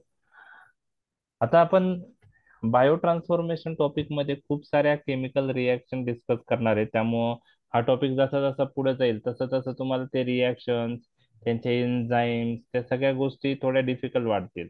पण आपल्याला फक्त अंडरस्टँडिंग करायचं आहे. आणि एकदा माहीत झालं की त्यात काय लिहायचं आहे, त्या क्वेश्चन आला तर तर ते तुम्हाला लक्षात आलं की ते लक्षात ठेवणं नंतर सोपं जाईल. फक्त आता अंडरस्टँडिंग पॉईंट ऑफ व्ह्यू आपल्याला कॉन्सन्ट्रेट करायचं आहे. आता आपण हे पाहिलं की बायो ट्रान्सफॉर्मेशन म्हणजे metabolism of the drug, chemical alteration of the drug. हे केमिकल अल्टरेशन कसं होतं, त्यासाठी बायो ट्रान्सफॉर्मेशन रिॲक्शन लागतं. आणि बायो ट्रान्सफॉर्मेशन रिॲक्शन जे आहेत त्या रिॲक्शन म्हणजे एक ड्रग वेगवेगळ्या म्हणजे metabolism point of view bio transformation रिॲक्शनची गरज असते. या रिॲक्शनच्या माध्यमातून केमिकल अल्टरेशन होतं ड्रगचं आणि ड्रग हा लिपिड इन्सोल्युबल फॉर्म मध्ये कन्वर्ट होतो. ओके. तर हे केमिकल अल्टरेशन होण्यासाठी ह्या रिॲक्शन महत्वाच्या आहे. आणि ह्या रिॲक्शन खूप साऱ्या रिॲक्शन आहे, जवळजवळ 12 ते 15 रिॲक्शन आहे, 12 रिॲक्शन आहे सॉरी. तर 12 रिॲक्शन ह्या 2 ग्रुपमध्ये डिवाइड झालेले आहे. आणि ह्या रिॲक्शन कोणत्या ते आपण पाहणार आहोत. तर ड्रगच्या मेटाबॉलिझमसाठी रिॲक्शन महत्वाचे आहेत केमिकल अल्टरेशनसाठी. आणि ह्या ज्या रिॲक्शन आहे ह्या 2 ग्रुपमध्ये डिवाइड होतात. एकाला म्हणतात फेज 1 रिॲक्शन आणि दुसऱ्याला म्हणतात फेज 2 रिॲक्शन. फेज 1 रिॲक्शनला नॉन सिंथेटिक रिॲक्शन असंही म्हणतात किंवा फंक्शनलायझेशन रिॲक्शन असंही म्हणतात. आणि फेज 2 रिॲक्शनला सिंथेटिक रिॲक्शन किंवा कॉन्जुगेटेड रिॲक्शन असं म्हणतात. तर बायो ट्रान्सफॉर्मेशन रिॲक्शन किती ग्रुपमध्ये डिवाइड होतात? 2. फेज 1 आणि फेज 2. इतकं लक्षात राहील तुमच्या. फेज 1ला काय म्हणतात? नॉन सिंथेटिक रिॲक्शन किंवा फंक्शनलायझेशन रिॲक्शन. हे नाव आता पाठ करावं लागेल. आणि फेज 2ला काय म्हणतात? सिंथेटिक रिॲक्शन किंवा कॉन्जुगेशन रिॲक्शन. लक्षात आलं तुमच्या ह्या? इतकं तर पाठ लक्षात आला. आवाज येतोय ना? Yes sir, yes sir. म्हणजे आता हा जो पार्ट आहे तुमच्या day to day clinical practice मध्ये तुम्ही ह्या गोष्टी कधी ऐकलेल्या नसतील, मेटाबॉलिझम ऑफ द ड्रग. त्यामुळे तुम्हाला ह्या सगळ्या गोष्टी नवीन आहे, परंतु आपल्याला तो पार्ट जनरल फार्मॅक मध्ये घेणं महत्वाचं आहे. ठीक आहे. तर ह्या मेटाबॉलिझम साठी ज्या रिॲक्शन आहेत ड्रगच्या मेटाबॉलिझम साठी, तर ह्या ड्रगच्या ज्या रिॲक्शन आहेत त्या दोन ग्रुप मध्ये डिवाइड होतात, फेज 1 आणि फेज 2. बरोबर. फेज 1 ला नॉन सिंथेटिक किंवा फंक्शनलायझेशन रिॲक्शन म्हणतात आणि फेज 2 ला सिंथेटिक किंवा कॉन्जुगेशन रिॲक्शन असं म्हणतात. तर यामध्ये काय होतं, फेज 1 मध्ये काय होतं, फंक्शनल ग्रुप जो आहे तो जनरेट होतो किंवा एक्सपोज होतो. आणि फेज 1 रिॲक्शननी जे पण मेटाबोलाइट बनतात ते इनएक्टिव्ह असू शकतात किंवा ऍक्टिव्हही असू शकतात. जर ऍक्टिव्ह असेल तर ते ऍक्टिव्ह मेटाबोलाइट परत इनएक्टिव्ह मध्ये कन्वर्ट करण्यासाठी फेज 2 चा वापर होतो. तर फेज 1 रिॲक्शन म्हणजे functional group is generated or expose आणि metabolites may be active or inactive. तर ही डेफिनेशनही तुम्हाला कोण नाही विचारणार नाही. यामध्ये किती रिॲक्शन येतात ते तुमच्यासाठी महत्वाचं आहे. यामध्ये 5 रिॲक्शन आहे. किती आहे? 5. Okay. Oxidation, reduction, hydrolysis, cyclization, decyclization. त्याच्यापैकी केमिस्ट्रीमध्ये तुम्ही कोणत्या रिॲक्शन ऐकलेलं आहे? ऑक्सिडेशन ऐकलंय तुम्ही, रिडक्शन रिॲक्शन ऐकली आहे, हायड्रोलायसिस रिॲक्शन ऐकली आहे. दोन ऍड कोणत्या केल्या? सायक्लिझेशन आणि डिसायक्लिझेशन तुम्हाला लक्षात ठेवायचं आहे. म्हणजे फेज 1 मध्ये 5 रिॲक्शन आहे: ऑक्सिडेशन, रिडक्शन, हायड्रोलायसिस, सायक्लिझेशन, डिसायक्लिझेशन. काही ड्रग ऑक्सिडेशन रिॲक्शननी मेटाबोलाइट होतात, काही ड्रग रिडक्शननी होतात, काही ड्रग हायड्रोलायसिसनी होतात, काही ड्रग सायक्लिझेशनने होतात, काही ड्रग डिसायक्लिझेशन रिॲक्शन होतात किंवा काही ड्रग फेज 2 रिॲक्शनने होतात. तर फेज 1 मध्ये 5 रिॲक्शन आहेत. यामध्ये फंक्शनल ग्रुप एक्सपोज होतो किंवा जनरेट होतो. आता फेज 2 मध्ये काय होतं, त्यांना आपण कॉन्जुगेशन रिॲक्शन म्हणतो किंवा सिंथेटिक रिॲक्शन म्हणतो. तर यामध्ये एंडोजिनस सबस्टन्स जो असतो, बॉडीमध्ये एंडोजिनस सबस्टन्स आहेत, ते ड्रग बरोबर कंबाईन होतात, कॉन्जुगेट होतात आणि इनएक्टिव्ह मेटाबोलाइट मध्ये कन्वर्ट करतात ड्रगला. त्यामुळे नाव दिलंय कॉन्जुगेशन रिॲक्शन. आणि मेजॉरिटी फेज 2 रिॲक्शनचे जे मेटाबोलाइट्स तयार होतात ते हे इनएक्टिव्ह असतात. ते काय असतात? इनएक्टिव्ह. म्हणजे ड्रग एंडोजिनस सबस्टन्स बरोबर कॉन्जुगेट होऊन इनएक्टिव्ह मेटाबोलाइट मध्ये कन्वर्ट होतो, त्याला कॉन्जुगेशन रिॲक्शन म्हणतात. आणि त्यालाच आपण फेज 2 रिॲक्शन म्हणतो, त्यालाच आपण सिंथेटिक रिॲक्शन म्हणतो. लक्षात आलं तुमच्या फेज 2 येस रिॲक्शनचा सर. अर्थ? ओके. मी काय सांगितलं आहे, मेटाबोलाइट फेज 2 चे मोस्टली काय असतात? इनएक्टिव्ह. इनएक्टिव्ह असतात. त्याला काही एक्सेप्शन आहे, दोन एक्सेप्शन. ऑलरेडी एक मी तुम्हाला सांगितलं. मॉर्फिनचं मेटाबॉलिझम कशात होतं? मॉर्फिन 6 ग्लुक्युरोनाइड. तर हा मॉर्फिन 6 ग्लुक्युरोनाइड ऍक्टिव्ह आहे, मॉर्फिन पण ऍक्टिव्ह आहे. म्हणजे फेज 2 रिॲक्शनचे मेटाबोलाइट मेजॉरिटी ड्रगसाठी इनएक्टिव्ह मेटाबोलाइट बनतात, पण काही ड्रगचे मेटाबोलाइट हे फेज 2 रिॲक्शन थ्रू जरी झालेले असेल तरी ऍक्टिव्ह असतात. दुसरं minoxidil. Minoxidil also undergo phase 2 reaction and convert into active metabolite. Minoxidil ऐकले तुम्ही? येस. पुढे येस यूज होतो. Androgenic alopecia. Yes, alopecia. Topically use होतो. Actually it is anti hypertensive. antihypertensive drug. So which antihypertensive drug we use topically? Answer is minoxidil for alopecia. तर ते phase 2 रिॲक्शननी metabolite होतं आणि त्याचा मेटाबोलाइट पण active आहे. Okay. याच्यामध्ये 7 फेज 2 रिॲक्शन आहे. किती आहे? 7. 7.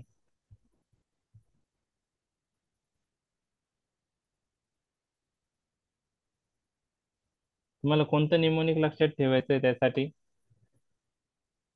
3G RAM Samsung. हे फेज 2 रिॲक्शनचे ज्या रिॲक्शन फेज 2 रिॲक्शन जे आहेत त्यांचे नावं लक्षात ठेवण्यासाठी तुम्हाला लक्षात ठेवायचे आहे. Phase 2 reaction. Okay. 3G. Okay. 3G RAM of Samsung. आता 3G जे आहे, 3G म्हणजे 3 रिॲक्शन जी वरून स्टार्ट होत आहे. 3 रिॲक्शन जी वरून स्टार्ट होत आहे. Glucuronide conjugation, glycine conjugation, glutathione conjugation. Okay, पुढच्या स्लाइड मध्ये येणारच आहे. 3G परत एकदा सांगतोय, glucuronide conjugation, glutathione conjugation, glycine conjugation. Okay, RAM, RAM, ribonucleoside and ribonucleotide synthesis, AM, acetylation, methylation. Okay, आणि सॅमसंगचा येस म्हणजे सल्फेट कॉन्जुगेशन. लक्षात आलं? परत एकदा सांगतोय, 3G RAM of Samsung. 3G म्हणजे glucuronide conjugation, glutathione conjugation, glycine conjugation. RAM, ribonucleoside और रायबोन्यूक्लियोटाइड सिंथेसिस. ए आणि एम वरून ऍसिटायलेशन, मिथायलेशन, आणि एस फॉर सल्फेट कॉन्जुगेशन. म्हणजे हे 7 रिएक्शन फेज 2 मध्ये येतात. तर टोटल किती रिएक्शन्स पाहणार आहे आपण बायो ट्रान्सफॉर्मेशन मध्ये? 12. 12. फेज 12 1च्या 5 आणि फेज 2च्या 5. हे 7. 2 मिनिटं एकदा हे reaction.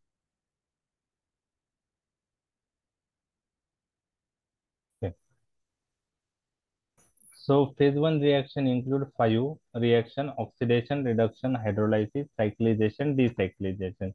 Phase 2 reaction includes 7 reaction: 3G RAM Samsung, glucuronide conjugation, glutathione conjugation, glycine conjugation, RAM, ribonucleoside or ribonucleotide synthesis, acetylation, methylation, and Samsung yes for sulfate conjugation.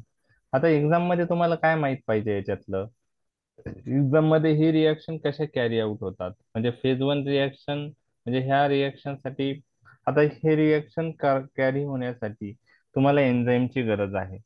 Okay, म्हणजे ह्या reaction ड्रगचं metabolism ह्या रिएक्शननी होण्यासाठी जे substance लागतो त्याला, त्या reaction घडवून आणण्यासाठी त्याला आपण एन्झाईम्स म्हणतो.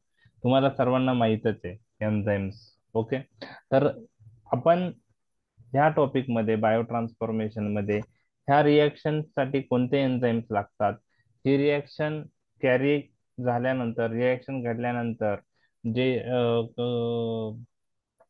नेक्स्ट फेट काय आहे मेटाबॉलिझमची, किंवा ड्रगचं एक कन्व्हर्जन कसं होतं, आणि त्या रिएक्शननी कोणते ड्रग मेटाबोलाइज होतात.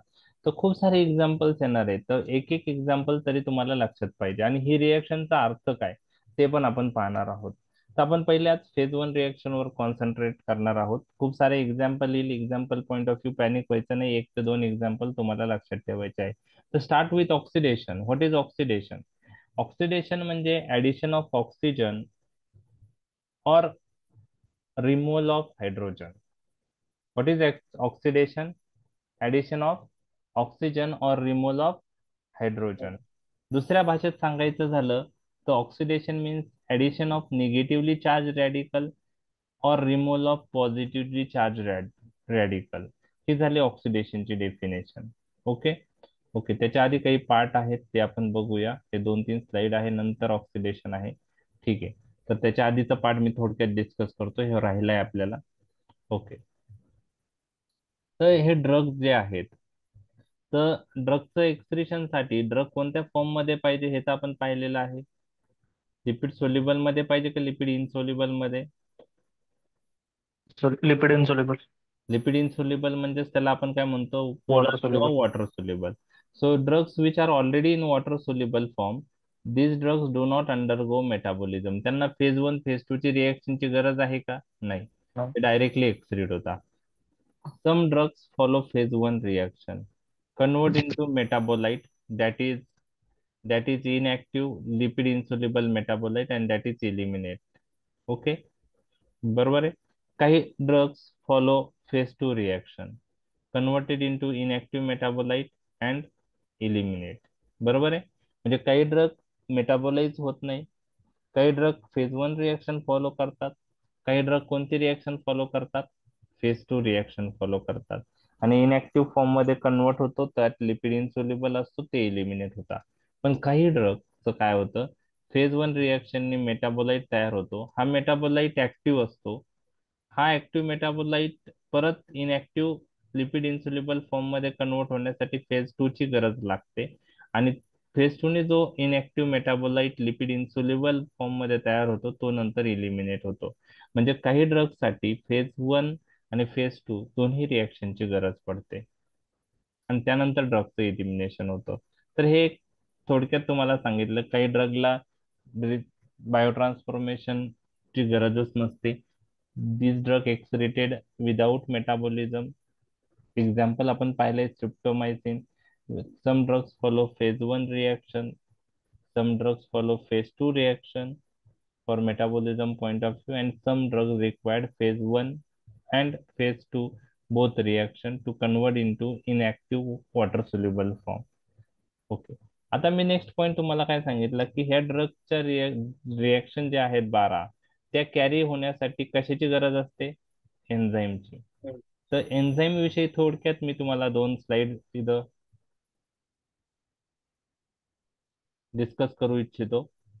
ते एक्झाम मध्ये कोणी विचारणार नाही, फक्त नॉलेज पॉइंट ऑफ व्ह्यू तुम्हाला माहित पाहिजे की दोन जे एन्झाईम्स आहेत ते पण दोन प्रकारचे आहेत. जसं रिएक्शन दोन ग्रुपमध्ये डिवाइड झालत्या तसंच एन्झाईम ड्रग मेटाबोलायझिंग एन्झाईम हे दोन प्रकारचे असतात. एक जो ग्रुप आहे त्याला मायक्रोझोमल एन्झाईम्स म्हणतात आणि दुसरा जो आहे त्याला आपण नॉन मायक्रोझोमल एन्झाईम्स असं म्हणतो. ओके. म्हणजे खूप सारे एन्झाईम लिव्हर मध्ये प्रेझेंट आहे. तर हे दोन प्रकारचे असतात. काही एन्झाईमला काय नाव दिलंय? मायक्रोझोमल एन्झाईम. काही काय आहे? नॉन मायक्रोझोमल. तर मायक्रोझोमल आणि नॉन मायक्रोझोमल एन्झाईम्स असे दोन वर्गीकरण आहे. हे स्लाइड एक्झाम मध्ये तुम्हाला कोणीही विचारणार नाही, just knowledge point of view मी डिस्कस करत आहे. Microsomal enzymes located on smooth endoplasmic reticulum. कुठे लोकेटेड असतात? Smooth endoplasmic reticulum. हा एक सेलचं जर तुम्ही स्ट्रक्चर पाहिलं तर स्मॉल एंडोप्लाझमिक रेटिक्युलम एक स्ट्रक्चर आहे. ओके. त्यावर हे मायक्रोझोमल एन्झाईम असतात आणि मेनली कुठं असतात ते लिव्हर, काही किडनी, इंटेस्टाइनल म्युकोजा आणि लंग्स मध्येही असतात. आणि मायक्रोझोमल एन्झाईम्स कोणते रिएक्शन कॅरी करतात? Most of the oxidation, reduction and hydrolysis. Okay. आणि फेज टू मधली फक्त एकच रिएक्शन ते घडवून आणतात. कोणती आहे? फेज टू मधले कोणत्या रिएक्शनला मायक्रोझोमल एन्झाईम लागतात? Glucuronide conjugation. Glucuronide conjugation. Oxidation, reduction, hydrolysis ह्या फेज वन रिएक्शन आहे आणि फेज टू मधली फक्त एकच रिएक्शन आहे. कोणती आहे? Glucuronide conjugation. मग तुम्हाला असा क्वेश्चन आला MCQ, which phase two reaction requires microsomal enzymes for metabolism? तर त्याचा आन्सर काय येईल? Which phase 2 reaction requires microsomal enzymes for metabolism? Glucuronide conjugation. Glucuronide glucuronide conjugation. हा एमसीक्यू लक्षात राहील. Yes phase sir. टू मध्ये 7 रिएक्शन आहेत. 7 पैकी 6 रिएक्शनला नॉन मायक्रोझोमल एन्झाईम्स लागताय. फक्त एकच रिएक्शन आहे ज्याला मायक्रोझोमल एन्झाईम्सनी ते मेटाबोलाइज होतं ड्रग. कोणती आहे ती रिएक्शन? ग्लुक्युरोनाइड कॉन्जुगेशन. लक्षात राहील हा एमसीक्यू. Yes sir. ओके. आता हे इतकं जरी लक्षात राहिलं की ग्लुक्युरोनाइड कॉन्जुगेशन रिएक्शन साठी जो एन्झाईम लागतो तो मायक्रोझोमल एन्झाईम्स असतो, ते तुमच्याशी लक्षात ठेवायचं आहे. आणि त्या एन्झाईमचं नाव पण मी इथं सांगतोय तुम्हाला. ह्या ग्लुक्युरोनाइड कॉन्जुगेशन रिएक्शन साठी जो एन्झाईम लागतो त्याला आपण युडीपी, ग्लुक्युरोनिल ट्रान्सफरेज एन्झाईम म्हणतात. काय म्हणतात? UDP, glucuronyl transferase. हे नावं हळूहळू लक्षात राहतील तुमच्या. आज तुम्हाला थोडे डिफिकल्ट वाटतील. UDP, glucuronyl transferase. त्याचा शॉर्ट फॉर्म काय आहे? युजीटी. यू म्हणजे युडीपी, जी म्हणजे ग्लुक्युरोनिल ट्रान्सफरेज. तर ग्लुक्युरोनाइड कॉन्जुगेशन वरूनच ग्लुक्युरोनिल ट्रान्सफरेज नाव लक्षात राहील. तर युडीपी ग्लुक्युरोनिल ट्रान्सफरेज हा एन्झाईम मायक्रोझोमल इन नेचर आहे आणि तो ग्लुक्युरोनाइड कॉन्जुगेशन रिएक्शन कॅरी होण्यासाठी मदत करतो. आता हे मायक्रोझोमल एन्झाईमचे एक्झाम्पल काय आहेत? मायक्रोझोमल एन्झाईमचे एक्झाम्पल काय आहेत?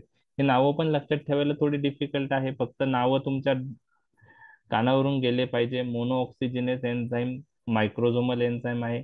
सायटोक्रोम P450 एन्झाईम सिस्टीम मायक्रोझोमल आहे. UDP glucuronyl transferase enzyme microsomal आहे. Epoxide hydrolase enzyme hydrolysis साठी लागतं, ते पण मायक्रोझोमल आहे. तर monooxygenase, cytochrome P450, UDP glucuronyl transferase, epoxide hydrolases are microsomal enzymes okay. यामध्ये सायटोक्रोम P450 एन्झाईम सिस्टीम फार महत्वाची आहे. खूप सारे ड्रग्स, मेजॉरिटी ड्रग्स ह्या एन्झाईम सिस्टीमने मेटाबोलाइज होतात. सायटोक्रोम P450 एन्झाईम सिस्टीम यामध्ये एन्झाईम्स जे आहेत त्यामध्ये खूप सारे एन्झाईम्स आहेत. ही एक फॅमिली आहे सायटोक्रोम P450 एन्झाईमची. ह्या फॅमिलीमध्ये खूप सारे एन्झाईम्स येतात आणि मोर दॅन 50% ड्रग्सच्या मेटाबॉलिझमसाठी सायटोक्रोम P450 एन्झाईम सिस्टीम ही इम्पॉर्टंट आहे. तर लक्षात राहील सायटोक्रोम P450 एन्झाईम सिस्टीम नाव. ते काय आहे ते मी नंतर सांगणारच आहे. थोडक्यात काय सांगितलं आता मायक्रोझोमल एन्झाईम्स विषयी काय तुम्हाला लक्षात आलंय? कुठं असतात ते सेलमध्ये? स्मूथ एंडोप्लाझमिक रेटिक्युलमवर, बरोबर. कोणते रिएक्शन कॅरी करतात ते? ऑक्सिडेशन, रिडक्शन, हायड्रोलायसिस आणि फेज 2 मधली ग्लुक्युरोनाइड कॉन्जुगेशन. एन्झाईमचे नाव काय? Mono oxygenase, cytochrome P450, UDP glucuronyl transferase, epoxide hydrolases. Okay. आणि लास्ट इम्पॉर्टंट पॉइंट, हा पॉइंट पण तुम्हाला लक्षात ठेवायचा आहे. Microsomal enzymes are inducible by drugs, diet and other agencies. ह्या लाईनचा अर्थ समजून घेणं फार महत्वाचं आहे. काय आहे ती line? Microsomal enzymes are inducible by drugs, diet and other agencies. तर एन्झाईम इंडक्शन नावाचा कन्सेप्ट इथं मी तुम्हाला सांगत आहे. तुम्हाला एक लक्षात ठेवायचं आहे, microsomal enzymes undergo enzyme induction. Microsomal एन्झाईम्सचं काय होऊ शकतं? इंडक्शन होऊ शकतं. आणि what is enzyme induction? And this enzymes are induced by some drugs, diet and other agencies. Okay. Microsomal enzymes undergo enzyme induction or microsomal enzymes are inducible. Okay, microsomal enzymes are inducible. याचा अर्थ काय ते मी तुमच्याशी discuss करत आहे. आता enzymes जे आहे बॉडीमध्ये, enzymes are nothing but the protein. काय आहेत हे? प्रोटीन्स आहेत, फक्त त्यांना एन्झायमॅटिक प्रॉपर्टी आहे. आता हे प्रोटीन तयार होण्यासाठी काही जीन्स आपल्या शरीरात आहे. पर्टिक्युलर जीन पर्टिक्युलर प्रोटीन तयार करतो. तर पर्टिक्युलर एन्झाईम जे आहे ते तयार होण्यासाठी त्याचा एक जीन आपल्या शरीरात असतो. तो जीन व्यवस्थित असेल तर एन्झाईम तयार होणार, तो जीन डिफेक्टिव्ह असेल तर एन्झाईम तयार होणार नाही. बरोबर आहे. तर हे जीन्स आपल्या शरीरात आहे एन्झाईम्स तयार करण्यासाठी. हे जीन्स हे वेगवेगळे प्रोटीन्स तयार करतात. त्या प्रोटीन्स मध्ये काही एन्झाईम्स असतात. म्हणजे एन्झाईम्सची सिंथेसिस, त्या जीन जर ऍक्टिव्हेट झाला, जीन स्टिम्युलेट झाला तर एन्झाईमची सिंथेसिस वाढते. बरोबर आहे. जीन्स मध्ये डिफेक्ट असेल तर एन्झाईम व्यवस्थित बनणार नाहीये. बरोबर आहे. तर एन्झाईम्स इंडक्शन म्हणजे काय ते मी तुमच्याशी डिस्कस करतोय.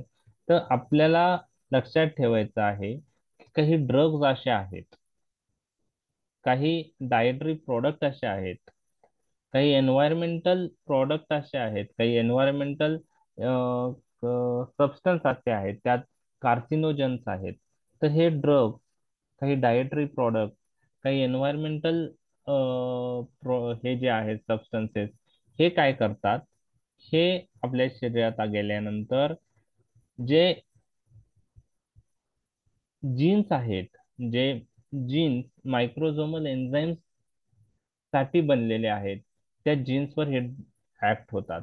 हे ड्रग, काही डायटरी प्रोडक्ट, काही एन्व्हायरमेंटल सबस्टन्सेस त्या जीन्सवर ऍक्ट होऊन जीन्सला स्टिम्युलेट करतात आणि त्याच्यामुळं मायक्रोझोमल एन्झाईम साठीचे जीन स्टिम्युलेट झाल्यामुळं मायक्रोझोमल एन्झाईमची सिंथेसिस वाढते आणि सिंथेसिस वाढल्यामुळं नंबर वाढतो आणि नंबर वाढल्यामुळं काय होतं ते मी नंतर सांगणार आहे. तर एन्झाईम इंडक्शन मध्ये मायक्रोझोमल एन्झाईमचा नंबर कमी होतो का वाढतो?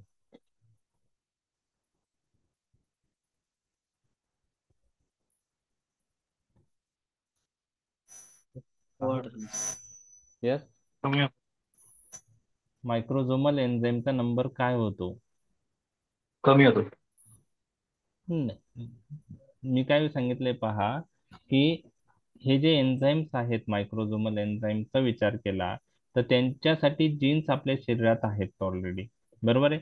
तर हे जीन्स वर काही ड्रग्स, काही इन्सेक्टिसाइड, कार्सिनोजन, काही डायटरी प्रोडक्ट, काही ड्रग्स पण आहेत. ते काय करतात, आपल्या शरीरात गेल्यानंतर ह्या जीन्सवर ऍक्ट होतात आणि त्या जीन्सला ऍक्टिव्हेट करतात. तर हे जीन्स ऍक्टिव्हेट झाले तर मायक्रोझोमल एन्झाईमचं सिंथेसिस काय होईल? वाढेल वाढेल. वाढेल. वाढेल. म्हणजे इंडक्शन. एन्झाईम इंडक्शनमुळं मायक्रोझोमल एन्झाईमचा नंबर काय होतो? वाढेल. वाढतो. मायक्रोझोमल एन्झाईमचा काय वाढतो? नंबर नंबर वाढतो. मग आता नंबर जास्त जर तयार होते. वाढला, नंबर जर यस जास्त तयार झाले, तर त्या प्रोसेसला एन्झाईम इंडक्शन म्हणतात. त्या प्रोसेसला काय म्हणतात? Enzyme induction. पण इंडक्शन. तुम्हाला कोणी विचारलं एन्झाईम इंडक्शन मध्ये काय होतं? तर एन्झाईम इंडक्शन मध्ये काय होतं? मायक्रोझोमल एन्झाईमचा काय वाढतो? नंबर वाढतो. का वाढतो? कारण काही ड्रग, काही डायटरी प्रॉडक्ट, काही एन्व्हायरमेंटल फॅक्टर जसं कार्सिनोजन्स आहे, इन्सेक्टिसाइड आहे, ते शरीरात जाऊन मायक्रोझोमल एन्झाईमच्या जीन्सवर ऍक्ट होऊन त्यांना काय करतात? ऍक्टिव्हेट करतात आणि त्याच्यामुळं मायक्रोझोमल एन्झाईमची सिंथेसिस वाढते, मायक्रोझोमल एन्झाईमचा नंबर वाढतो. काय होतो? नंबर वाढतो. मग हा नंबर वाढल्यामुळं मायक्रोझोमल एन्झाईमचा नंबर वाढला तर त्या एन्झाईम मुळे मेटाबॉलिझम होणाऱ्या ड्रगचं मेटाबॉलिझम काय होईल? मायक्रोझोमल एन्झाईमचा नंबर वाढला, सपोज एक्स हा मायक्रोझोमल एन्झाईम वाढेल. आहे आणि त्याचा नंबर वाढला, मग त्याचा नंबर वाढला तर लिव्हर मध्ये ते एन्झाईमचा नंबर जास्त असेल आणि त्या ड्रग एक्स एन्झाईमने मेटाबॉलाइज होणारा बी ड्रग आपण दिला तर बी ड्रगचं मेटाबॉलिझम काय होईल? वाढेल. वाढेल, फर्स्ट. इन्क्रीज होईल. आणि तो जर इनएक्टिव्ह मेटाबोलाइट मध्ये कन्वर्ट होत असेल तर ड्रगचं मेटाबॉलिझम वाढल्यामुळं ऍक्टिव्ह ड्रगचं इनएक्टिव्ह मेटाबोलाइट मध्ये फास्ट कन्वर्ट होईल. त्यामुळे ड्रग बीचा रिस्पॉन्स काय होऊ शकतो? कमी. कमी होऊ शकतो. बरोबर आहे. तर हे एक एन्झाईम इंडक्शनचं कॉन्सिक्वेन्स मी तुम्हाला सांगितले. ज्यावेळेस आपण एन्झाईम इंडक्शन टॉपिक डिस्कस करू त्यावेळेस डिटेलमध्ये येणार आहे. पण तुम्हाला इथं लक्षात ठेवायचंय, microsomal enzymes are inducible. Non microsomal enzymes do not undergo induction. ते इंडक्शन म्हणजे त्या ही जी एन्झाईम इंडक्शन जी कन्सेप्ट आहे हा कशाशी रिलेटेड आहे? Microsomal enzymes. Microsomal enzymes. Non microsomal enzymes do not undergo induction. तर हे झालं मायक्रोझोमल एन्झाईम विषयी मी तुम्हाला सांगितलं. तर नॉन मायक्रोझोमल एन्झाईमचे काही कॅरेक्टरिस्टिक पाहूया. हे स्लाइड तुम्हाला महत्वाचे नाही एक्झाम पॉइंट ऑफ व्ह्यू, पण आजच्या ह्या स्लाइड मुळे तुम्हाला एन्झाईम इंडक्शन नावाचा कन्सेप्ट तरी लक्षात आला. दुसरा कन्सेप्ट हा लक्षात आला की फेज टू रिएक्शन मध्ये एकाच रिएक्शन साठी मायक्रोझोमल एन्झाईमची गरज आहे. ती रिएक्शन आहे ग्लुक्युरोनाइड कॉन्जुगेशन. ती रिएक्शन आहे ग्लुक्युरोनाइड. ग्लुकुरोनाइड. बाकी सगळ्या कॉन्जुगेशन रिएक्शन साठी कोणते एन्झाईम लागतात? Non microsomal enzyme. फक्त ग्लुक्युरोनाइड कॉन्जुगेशन रिएक्शन साठी कोणता एन्झाईम लागतो? मायक्रोझोमल. लक्षात राहिलं? येस. नॉन मायक्रोझोमल एन्झाईम, आता मायक्रोझोमल एन्झाईम स्मूथ एंडोप्लाझमिक रेटिक्युलम वर होते. नॉन मायक्रोझोमल एन्झाईम हे सायटोप्लाझम किंवा मायटोकॉन्ड्रिया ऑफ हिपॅटिक सेलवर प्रेझेंट असतात किंवा अदर टिश्यू जसे प्लाझ्मा मध्येही प्रेझेंट असतात. ओके. त्यामध्ये खूप सारे एक्झाम्पल आहे, त्यात आत्ता डिटेल मध्ये जायचं नाही. तर esterases enzyme, amidases enzyme, some flavoprotein oxidases enzyme, these are non microsomal. And conjugation रिएक्शनचे जे कॉन्जुगेजेस एन्झाईम आहे, most of the conjugases enzyme किंवा त्याला ट्रान्सफरेज एन्झाईम म्हणतात, ते नॉन मायक्रोझोमल आहे except except UDP glucuronyl transferase enzyme, तो glucuronide conjugation साठी लागतो, तो मायक्रोझोमल आहे. तर कोणत्या रिएक्शन नॉन मायक्रोझोमल एन्झाईमनी कॅटलाइज होतात, कोणत्या रिएक्शन साठी नॉन मायक्रोझोमल एन्झाईम्स लागतात? तर काही ऑक्सिडेशन रिएक्शन आहे, काही रिडक्शन रिएक्शन आहेत, मेनी हायड्रोलायसिस रिएक्शन साठी नॉन मायक्रोझोमल एन्झाईम लागतात, आणि all phase 2 reaction required non microsomal enzyme except glucuronide conjugation reaction.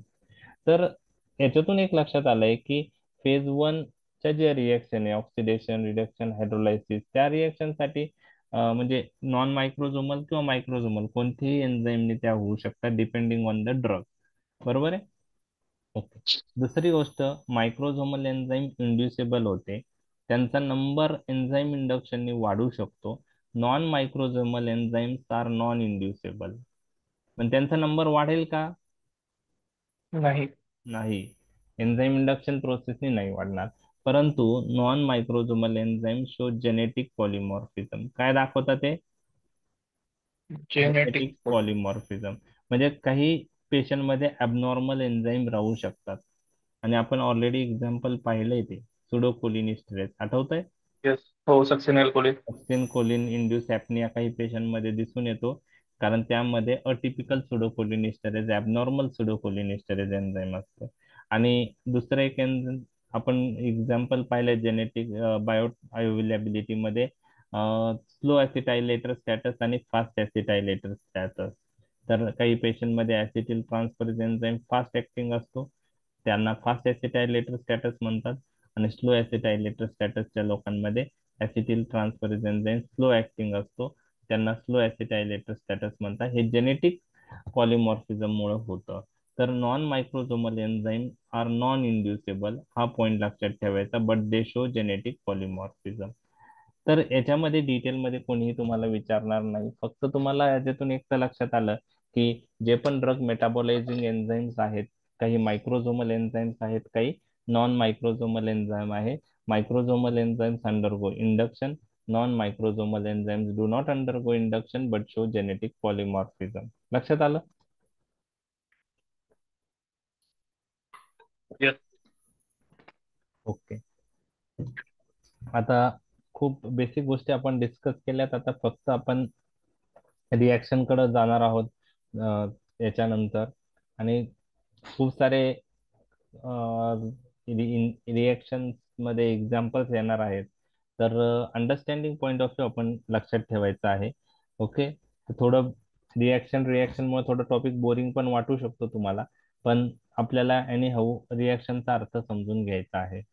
तर जे न्यूबॉर्न असतात त्या दोन्ही एन्झाईम्स मायक्रोझोमल नॉन मायक्रोझोमल डिफिशियंट असतात, आणि जर तो प्रीमॅच्युअर बेबी असेल तर हे एन्झाईम्स अजून कमी असतात, त्याच्यामुळे ड्रगचं मेटाबॉलिझम हे व्यवस्थित होत नाही, काही वेळ लागतो. म्हणजे न्यूबॉर्न मध्ये तर त्यांची लेवल कमीच असते, पण जर ती प्रीमॅच्युअर बेबी असेल तर यामध्ये दोन्ही प्रकारचे एन्झाईम हे कमी असतात, म्हणजे लिव्हरची मेटाबॉलिझमची कॅपॅसिटीच कमी असते. त्यामुळे ड्रग देताना फार काळजी घेणं गरजेचं असतं.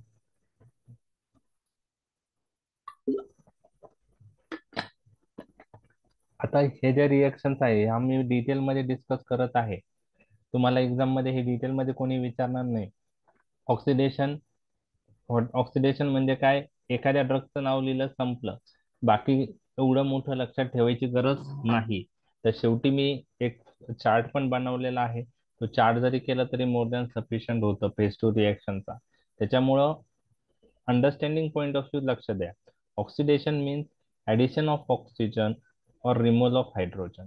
दुसऱ्या भाषेत ऑक्सिडेशन म्हणजे addition of negatively charge radical और removal of positively charge radical. ही अशी रिएक्शन आहे ज्यात ऍडिशन ऑफ ऑक्सिजन होते किंवा रिमूव्हल ऑफ हायड्रोजन होतं, किंवा दुसऱ्या भाषेत addition of negatively charge radical होतं किंवा removal of positively charge radical होतं.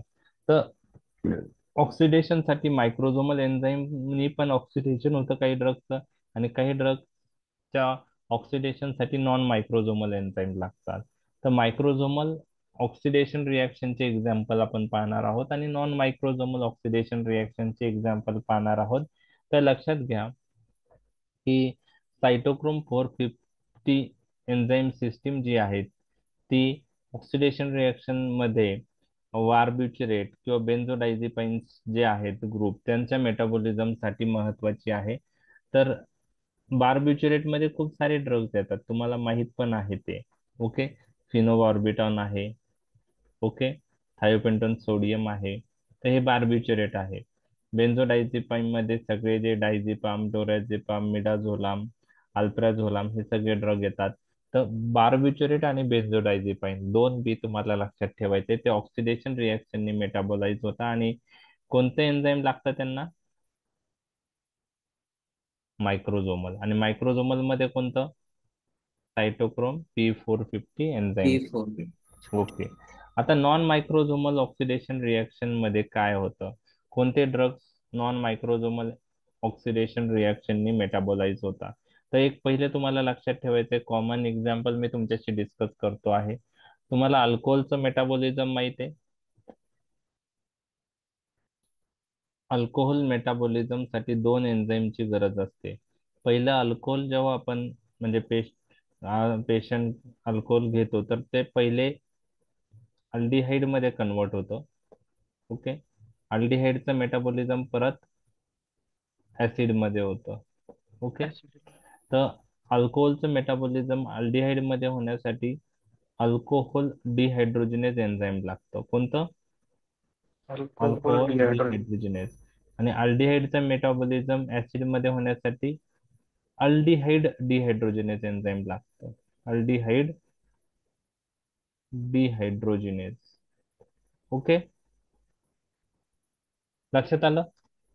आणि हे दोन्ही नॉन मायक्रोझोमल एन्झाईम्स आहेत. आणि त्यामुळं अल्कोहोलचं मेटाबॉलिझम पहिले अल्डिहाइड मध्ये होतं आणि अल्डिहाइडचं मेटाबॉलिझम कशात होतं? ऍसिड मध्ये होतं. ओके. ओके, लक्षात आलं तुमच्या? यस. ओके. तर अल्कोहोल मध्ये काय काय तुम्हाला इथिल अल्कोहोल माहिती आहे? यस. इथिल अल्कोहोलचं मेटाबॉलिझम ऐकलंय तुम्ही? इथिल अल्कोहोलचं ऍसिटिल मेटाबॉलिझम डिहाइड. Very good. Acetaldehyde acetate. Acetaldehyde मध्ये होईल आणि नंतर ऍसेटिक ऍसिड मध्ये होईल. बरोबर? ओके. त्यानंतर ऍसिटिल डिहाइड हँगओव्हर कॉज करतं. ऍसिटाल्डिहाइड काय? हँगओव्हर कॉज करतं. हँगओव्हर. ओके. आणि सम अल्डिहाइड मुळे ऍसिटाल्डिहाइड मुळे सम म्हणजे ऍसिटाल्डिहाइड अक्युमुलेट झाला तर कधी कधी असे पण पेशंटला एक्सपिरियन्स होतात सिमटम्स जे काय म्हणता येईल की प्लेजरेबल नसतात. तर ते ऍसिटाल्डिहाइडचा प्रॉब्लेम आहे. ओके. तर मिथिल अल्कोहोलचं जे मेटाबॉलिझम आहे, ओके, ते कशात होतं? फॉर्मल्डिहाइड. फॉर्मल्डिहाइड आणि फॉर्मिक ऍसिड. ओके, लक्षात आलं हे? मग दोघांसाठी सेम एन्झाईम लागतात, अल्कोहोल डिहायड्रोजिनेज आणि अल्डिहाइड डिहायड्रोजिनेज. ओके. तर अल्कोहोलचं मेटाबॉलिझम हे ऑक्सिडेशन रिएक्शनने होतं हे तर तुमच्या लक्षात राहील. ओके. यस. आणि त्यासाठी अल्कोहोल डिहायड्रोजिनेज अल्डिहाइड डिहायड्रोजिनेज एन्झाईम लागतात. आणि हे दोन्ही एन्झाईम नॉन मायक्रोझोमल एन्झाईम्स आहेत. ओके, दोघांसाठी सेम एन्झाईम लागतात, इथिल अल्कोहोलच्या मेटाबॉलिझमला पण आणि मिथिल अल्कोहोलच्या मेटाबॉलिझमला. तर आपण एक कन्सेप्ट पाहिलेला आहे ऑलरेडी, और ऑलरेडी आपलं डिस्कस झालेला आहे की मिथिल अल्कोहोल पॉइझनिंग मध्ये आपण काय यूज करतो? इथिल अल्कोहोल देतो इथिल 40%. अल्कोहोल. हा. तर ऍब्सॉर्प्शन स्लो करतं. ओके, तर मिथिल अल्कोहोल पॉइझनिंग मध्ये इथिल अल्कोहोल देतो. कसं देता इथिल अल्कोहोल? ओरली. नेझोगॅस्ट्रिक ट्यूबने. ओके. तर आता एक लक्षात घ्या, याच्या देण्यामागचं रिझन काय आहे? म्हणजे अल्कोहोल आहे मिथिल अल्कोहोल. आता आपण तसं पाहायला गेलं तर इथिल अल्कोहोल पण इंजुरियस टू द किंवा बॉडी असं आपण म्हणतो किंवा इंजुरियस टू द हेल्थ. मग आपण मिथिल अल्कोहोल पॉइझनिंग मध्ये इथिल अल्कोहोल का देतो? त्याचं रिझन मी तुम्हाला सांगतोय. जेव्हा मिथिल अल्कोहोल आपण पेशंटला म्हणजे पेशंटने मिथिल अल्कोहोल घेतलेलं असतं आणि त्याची पॉयझनिंग झालेली असते. तुम्हाला माहिती आहे मिथिल अल्कोहोल पॉयझनिंग जी आहे त्याचे खूप सारे कॉन्सिक्वेन्स होऊ शकतात. इवन ब्लाइंडनेस काही पेशंटला ब्लाइंडनेस. होतो. ओके. तर मिथिल अल्कोहोलचे जे मॅनिफेस्टेशन आहेत पॉयझनिंग मध्ये हे ऍक्च्युली फॉर्मल्डिहाइड आणि फॉर्मिक ऍसिड बनल्यामुळे होतं. म्हणजे मिथिल अल्कोहोल पेक्षा त्याचे मेटाबोलाइट टॉक्सिक आहे. हे लक्षात आलं तुमच्या? Methyl yes. अल्कोहोल पॉइझनिंग मध्ये जे मॅनिफेस्टेशन येतात ते कशामुळे येतात? मिथिल अल्कोहोलचे मेटाबोलाइट्स मुळे. म्हणजे मिथिल मेटाबॉलिक. अल्कोहोल बॉडीत गेल्यानंतर कशात कन्वर्ट होतं? फॉर्मल्डिहाइड मध्ये, नंतर फॉर्मिक ऍसिड मध्ये होतं. आणि त्यासाठी कोणते एन्झाईम लागतात? नॉन मायक्रोजन. Non microsomal alcohol. ते अल्कोहोल डिहायड्रोजिनेस आणि अल्डिहाइड. ऍसिटिल्डिहाइड. हा अल्डिहाइड. अल्डिहाइड डिहायड्रोजिनेस. आता इथिल अल्कोहोल का देण्याचा उद्देश आहे, का देतात? तर इथिल अल्कोहोल दिल्यामुळं काय होतं? पहा, मिथिल अल्कोहोल आणि इथिल अल्कोहोलला सेम एन्झाईम लागतंय मेटाबॉलिझम साठी. बरोबर आहे? बरोबर आहे? बरोबर आहे. आता इथिल अल्कोहोल दिल्यामुळं काय होतं की इथिल अल्कोहोलला जास्त अफिनिटी आहे एन्झाईमला. म्हणजे हे इथिल अल्कोहोल ह्या एन्झाईमला बाइंड होतं आणि स्वतःच मेटाबॉलिझम करतं. म्हणजे इथिल अल्कोहोल दिल्यामुळं अल्कोहोल डिहायड्रोजिनेज आणि अल्डिहाइड डिहायड्रोजिनेज एन्झाईम हे इथिल अल्कोहोलच्या मेटाबॉलिझम साठी वापरले जातील. इथिल अल्कोहोलचं मेटाबॉलिझम ऍसिटाल्डिहाइड आणि ऍसिटिक ऍसिड मध्ये होईल आणि ते टॉक्सिक नाहीये. बरोबर आहे? बरोबर आहे. तर म्हणजे फॉर्मल्डिहाइड फॉर्मिक ऍसिड जे टॉक्झिसिटी जास्त आहे. तर मिथिल अल्कोहोलच्या पॉइझनिंग मध्ये इथिल अल्कोहोल देण्यामागचा उद्देश असा आहे की इथिल अल्कोहोल दिल्यामुळं जे पण एन्झाईम्स आहेत अल्कोहोलच्या मेटाबॉलिझम साठी ते एन्झाईम कोणाचं मेटाबॉलिझम करतील? पहिले इथिल अल्कोहोल. इथिल अल्कोहोलचं करतील, कारण इथिल अल्कोहोलला जास्त अफिनिटी त्या एन्झाईमला. त्या एन्झाईमनी त्या ड्रगचं मेटाबॉलिझम किंवा सबस्टन्सचं मेटाबॉलिझम होण्यासाठी हा सबस्टन्स त्या एन्झाईमला बाइंड होतो आणि नंतर तो एन्झाईम त्या ड्रगचं किंवा सबस्टन्सचं मेटाबॉलिझम करतो. तर इथिल अल्कोहोल याच्यात पॉवरफुल आहे या एन्झाईमला बाइंड व्हायला आणि स्वतःचं मेटाबॉलिझम घडून आणेल. आणि त्यामुळे मिथिल अल्कोहोलचं मेटाबॉलिझम काय होईल? तुम्ही. होईल का? नाही. नाही होणार. कारण म्हणजेच आपण काय करतोय की इथिल अल्कोहोल देऊन मिथिल अल्कोहोलचं कन्व्हर्जन काय करतोय? फॉर्मल्डिहाइड आणि फॉर्मिक ऍसिड मध्ये इनहिबिट करतोय. हे नाही. तर लक्षात आलं? लक्षात आलं? आणि मग तो मिथिल अल्कोहोल तसाच इलिमिनेट होऊन जातो. बरोबर आहे. तर हे फार महत्वाचं आहे. इथिल अल्कोहोल आपण मिथिल अल्कोहोल पॉइझनिंग मध्ये का देतो? लक्षात आलंय? येस. ओके. तर हे 2 नंबरचं एक्झाम्पल मी ऑलरेडी डिस्कस केलंय. त्यानंतर जे कॅटाकोलामाइन्स आहेत ते पण ऑक्सिडेशन रिएक्शननी मेटाबोलाइज होतात. आता कॅटाकोलामाइन्स मध्ये कोणते ड्रग्ज येतात? Nor adrenaline, madam. Adrenaline, okay, serotonin, tyramine हे कॅटाकोलामाइन्स आहेत. आणि याच्या मेटाबॉलिझम साठी माऊ एन्झाईम लागतं. तर माऊ हे नाव तुमच्या लक्षात आलं पाहिजे. माऊचा लॉंग फॉर्म काय आहे हे आपल्याला आज शिकायचं आहे. Mono amine oxidase. Okay, mono amine oxidase. त्याच्यात माऊ ए आणि माऊ बी असे 2 प्रकार आहेत. आपण ते नंतर पाहणार आहोत. तर कॅटाकोलामाइनचं मेटाबॉलिझम ऑक्सिडेशन रिएक्शनने होतं आणि त्यासाठी नॉन मायक्रोझोमल एन्झाईम माऊ मोनोअमाइन ऑक्सिडेजची गरज लागते. ओके. हे दुसरा पॉइंट पण मी तुमच्याशी डिस्कस केलेला आहे. आता लास्ट पॉइंट तुमच्याशी डिस्कस करतोय की नॉन मायक्रोझोमल ऑक्सिडेज. आता हे सगळे एक्झाम्पल्स आपल्याला काही डिटेल लक्षात ठेवायचे नाही, नॉलेज पॉइंट ऑफ व्ह्यू आपण डिस्कस करतोय.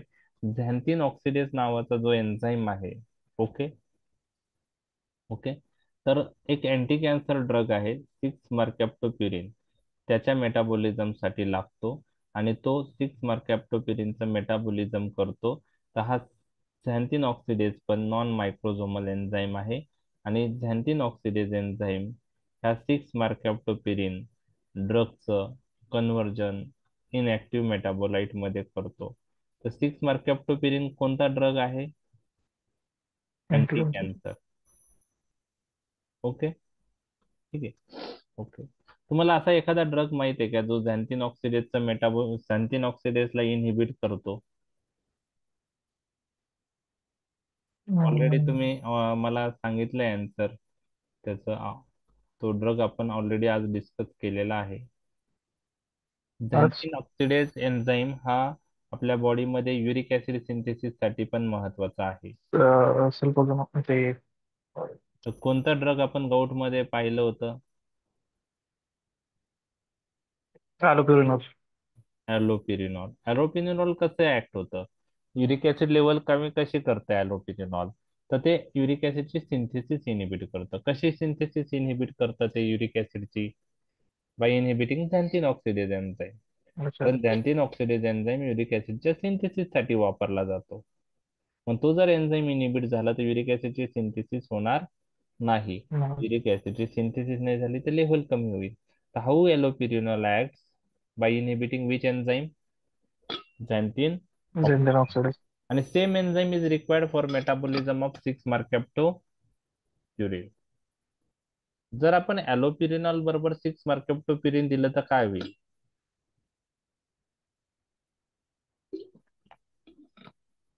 मेटाबॉलाइट नाही तयार होणार. झॅन्थिन ऑक्सिडेज जर ॲलोपिरिनॉल 6-mercaptopurine बरोबर कंबाईन केलं तर ॲलोपिरिनॉल कोणता एन्झाईम इनिबिट करेल? झेंथन ऑक्सिडेज. 6-mercaptopurineचं मेटाबॉलिझम होईल का? स्लो इनॅक्टिव्ह होईल. नाही. नाही. म्हणजे हा मग याच्या मागचा उद्देश काय आहे की 6-mercaptopurineचा जो डोस आहे तो जवळजवळ आपण 1/4 करू शकतो बाय ऍडिंग विच ड्रग? ॲलोपिरिनॉल. ॲलोपिरिनॉल. हे एक पॉइंट तुमच्याशी डिस्कस केला. तर नॉन मायक्रोझोमल ऑक्सिडेशनचे एक्झाम्पल काय होतं? Metabolism of alcohol. ओके. त्यानंतर मेटाबॉलिझम ऑफ अल्कोहोल साठी कोणते एन्झाईम लागतात? अल्कोहोल डिहायड्रोजिनेज आणि अल्डिहाइड डिहायड्रोजिनेज. ओके. त्यानंतर मेटाबॉलिझम ऑफ कॅटाकोलामाइन त्यासाठी कोणते एन्झाईम लागतात? MAO, MAO. Monoamine oxidase.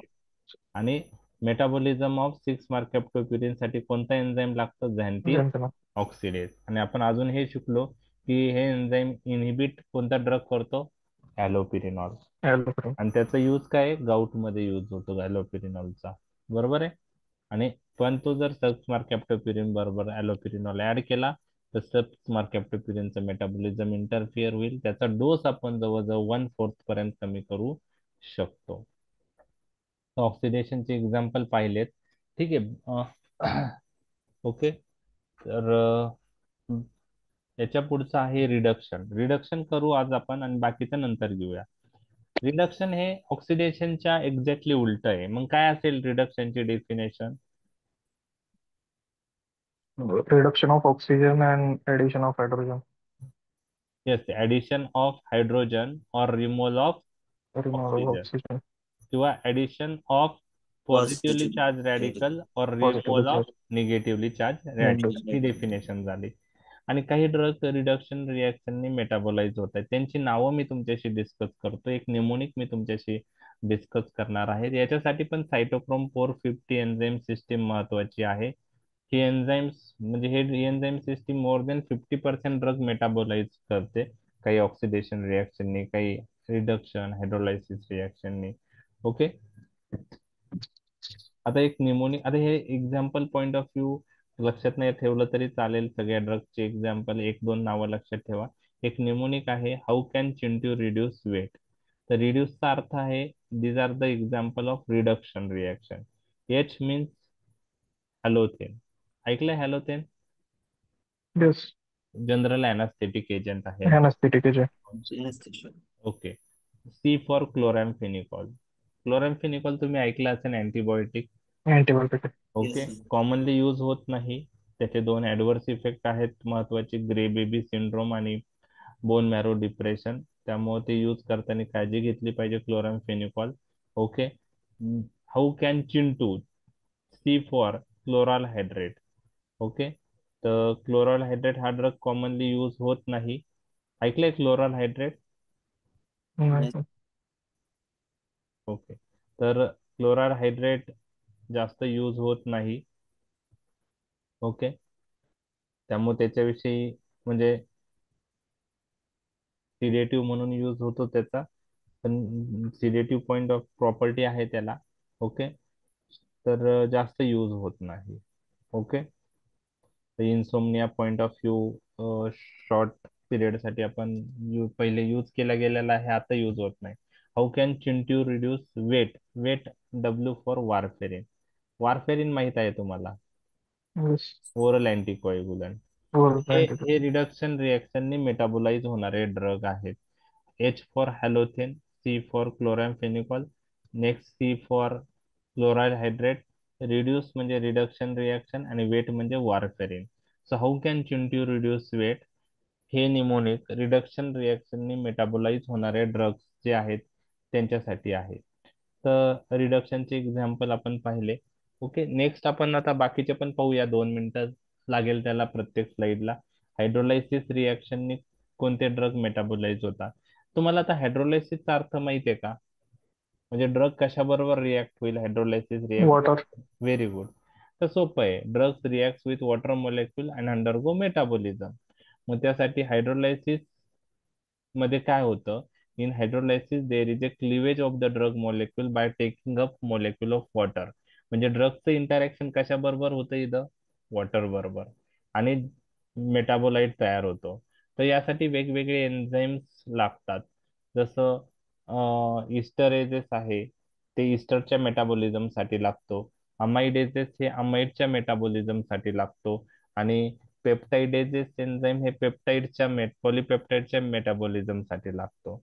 आणि हायड्रोलायसिस रिएक्शन ही लिव्हर, इंटेस्टाईन, प्लाझ्मा किंवा अदर टिश्यू ह्या ठिकाणी होऊ शकते. ओके, तर यामध्ये कोणते ड्रग हायड्रोलायसिस रिएक्शननी मेटाबोलाइज होतात? तर यामध्ये कोलिन इस्टर्स आहे, त्यामध्ये ऍसिटिल कोलिन आहे, प्रोकेन, लिग्नोकेन, प्रोकेनामाइड. म्हणजे लोकल अॅनास्थेटिक्स याद लक्षात ठेवू शकता तुम्ही, प्रोकेन, लिग्नोकेन. ओके, तर हे हायड्रोलायसिस रिएक्शननी मेटाबोलाइज होता. म्हणजे थोडक्यात तुम्हाला काय हायड्रोलायसिस मध्ये काय सांगू शकता की drug in hydrolysis the drug reacts with water molecule and convert into inactive metabolite, किंवा दुसऱ्या भाषेत in hydrolysis there is a breakdown of the drug molecule by taking up molecule of water. मग choline इस्टर्स, lignocaine, procaine, प्रोकॅनामाइड हे hydrolysis रिएक्शननी metabolise होणारे drug आहे. सायक्लिझेशन आणि डिसायक्लिझेशन हे exactly opposite reaction आहे. सायक्लिझेशनचा अर्थ काय आहे की formation of ring structure from a straight chain compound. जर स्ट्रेट चेन कंपाऊंड हा रिंग स्ट्रक्चर मध्ये कन्वर्ट होत असेल मेटाबॉलिझम नंतर, तर त्याला सायक्लिझेशन असं म्हणतात. ओके, आणि डिसायक्लिझेशन म्हणजे काय? जे रिंग स्ट्रक्चर फॉर्म मधलं ड्रग आहे त्याचे जे रिंग स्ट्रक्चर जर ओपन झालं त्याला डिसायक्लिझेशन असं म्हणतात. तर सायक्लिझेशन म्हणजे काय? Formation of ring structure from a straight chain compound. Example proguanil. कुठे यूज होतं प्रोग्वॅनिल? Malaria. मलेरियामध्ये. Prophylaxis. तर प्रोग्नॅनिलचं मेटाबॉलिझम सायक्लिझेशन रिएक्शन होतं. यामध्ये म्हणजे straight chain compound is converted into ring structure, म्हणून त्याला नाव दिलंय सायक्लिझेशन. आणि डिसायक्लिझेशन मध्ये रिंग स्ट्रक्चर जे आहे ते ओपन अप होतं ड्रगचं आणि इनएक्टिव्ह मेटाबोलाइट तयार होतं. Example barbiturate, phenytoin. आता थोडक्यात तिथं तुम्हाला एक गोष्ट सांगायची आहे. डिसायक्लिझेशनचे एक्झाम्पल मध्ये दोन नावं मी तुम्हाला सांगितली, बार्बिच्युरेट आणि फिनेटोइन. बार्बिच्युरेट अजून एकदा एका ठिकाणी आलंय, आठवतंय तुम्हाला? कोणत्या रिएक्शन मध्ये आलं बार्बिच्युरेट? Oxidation.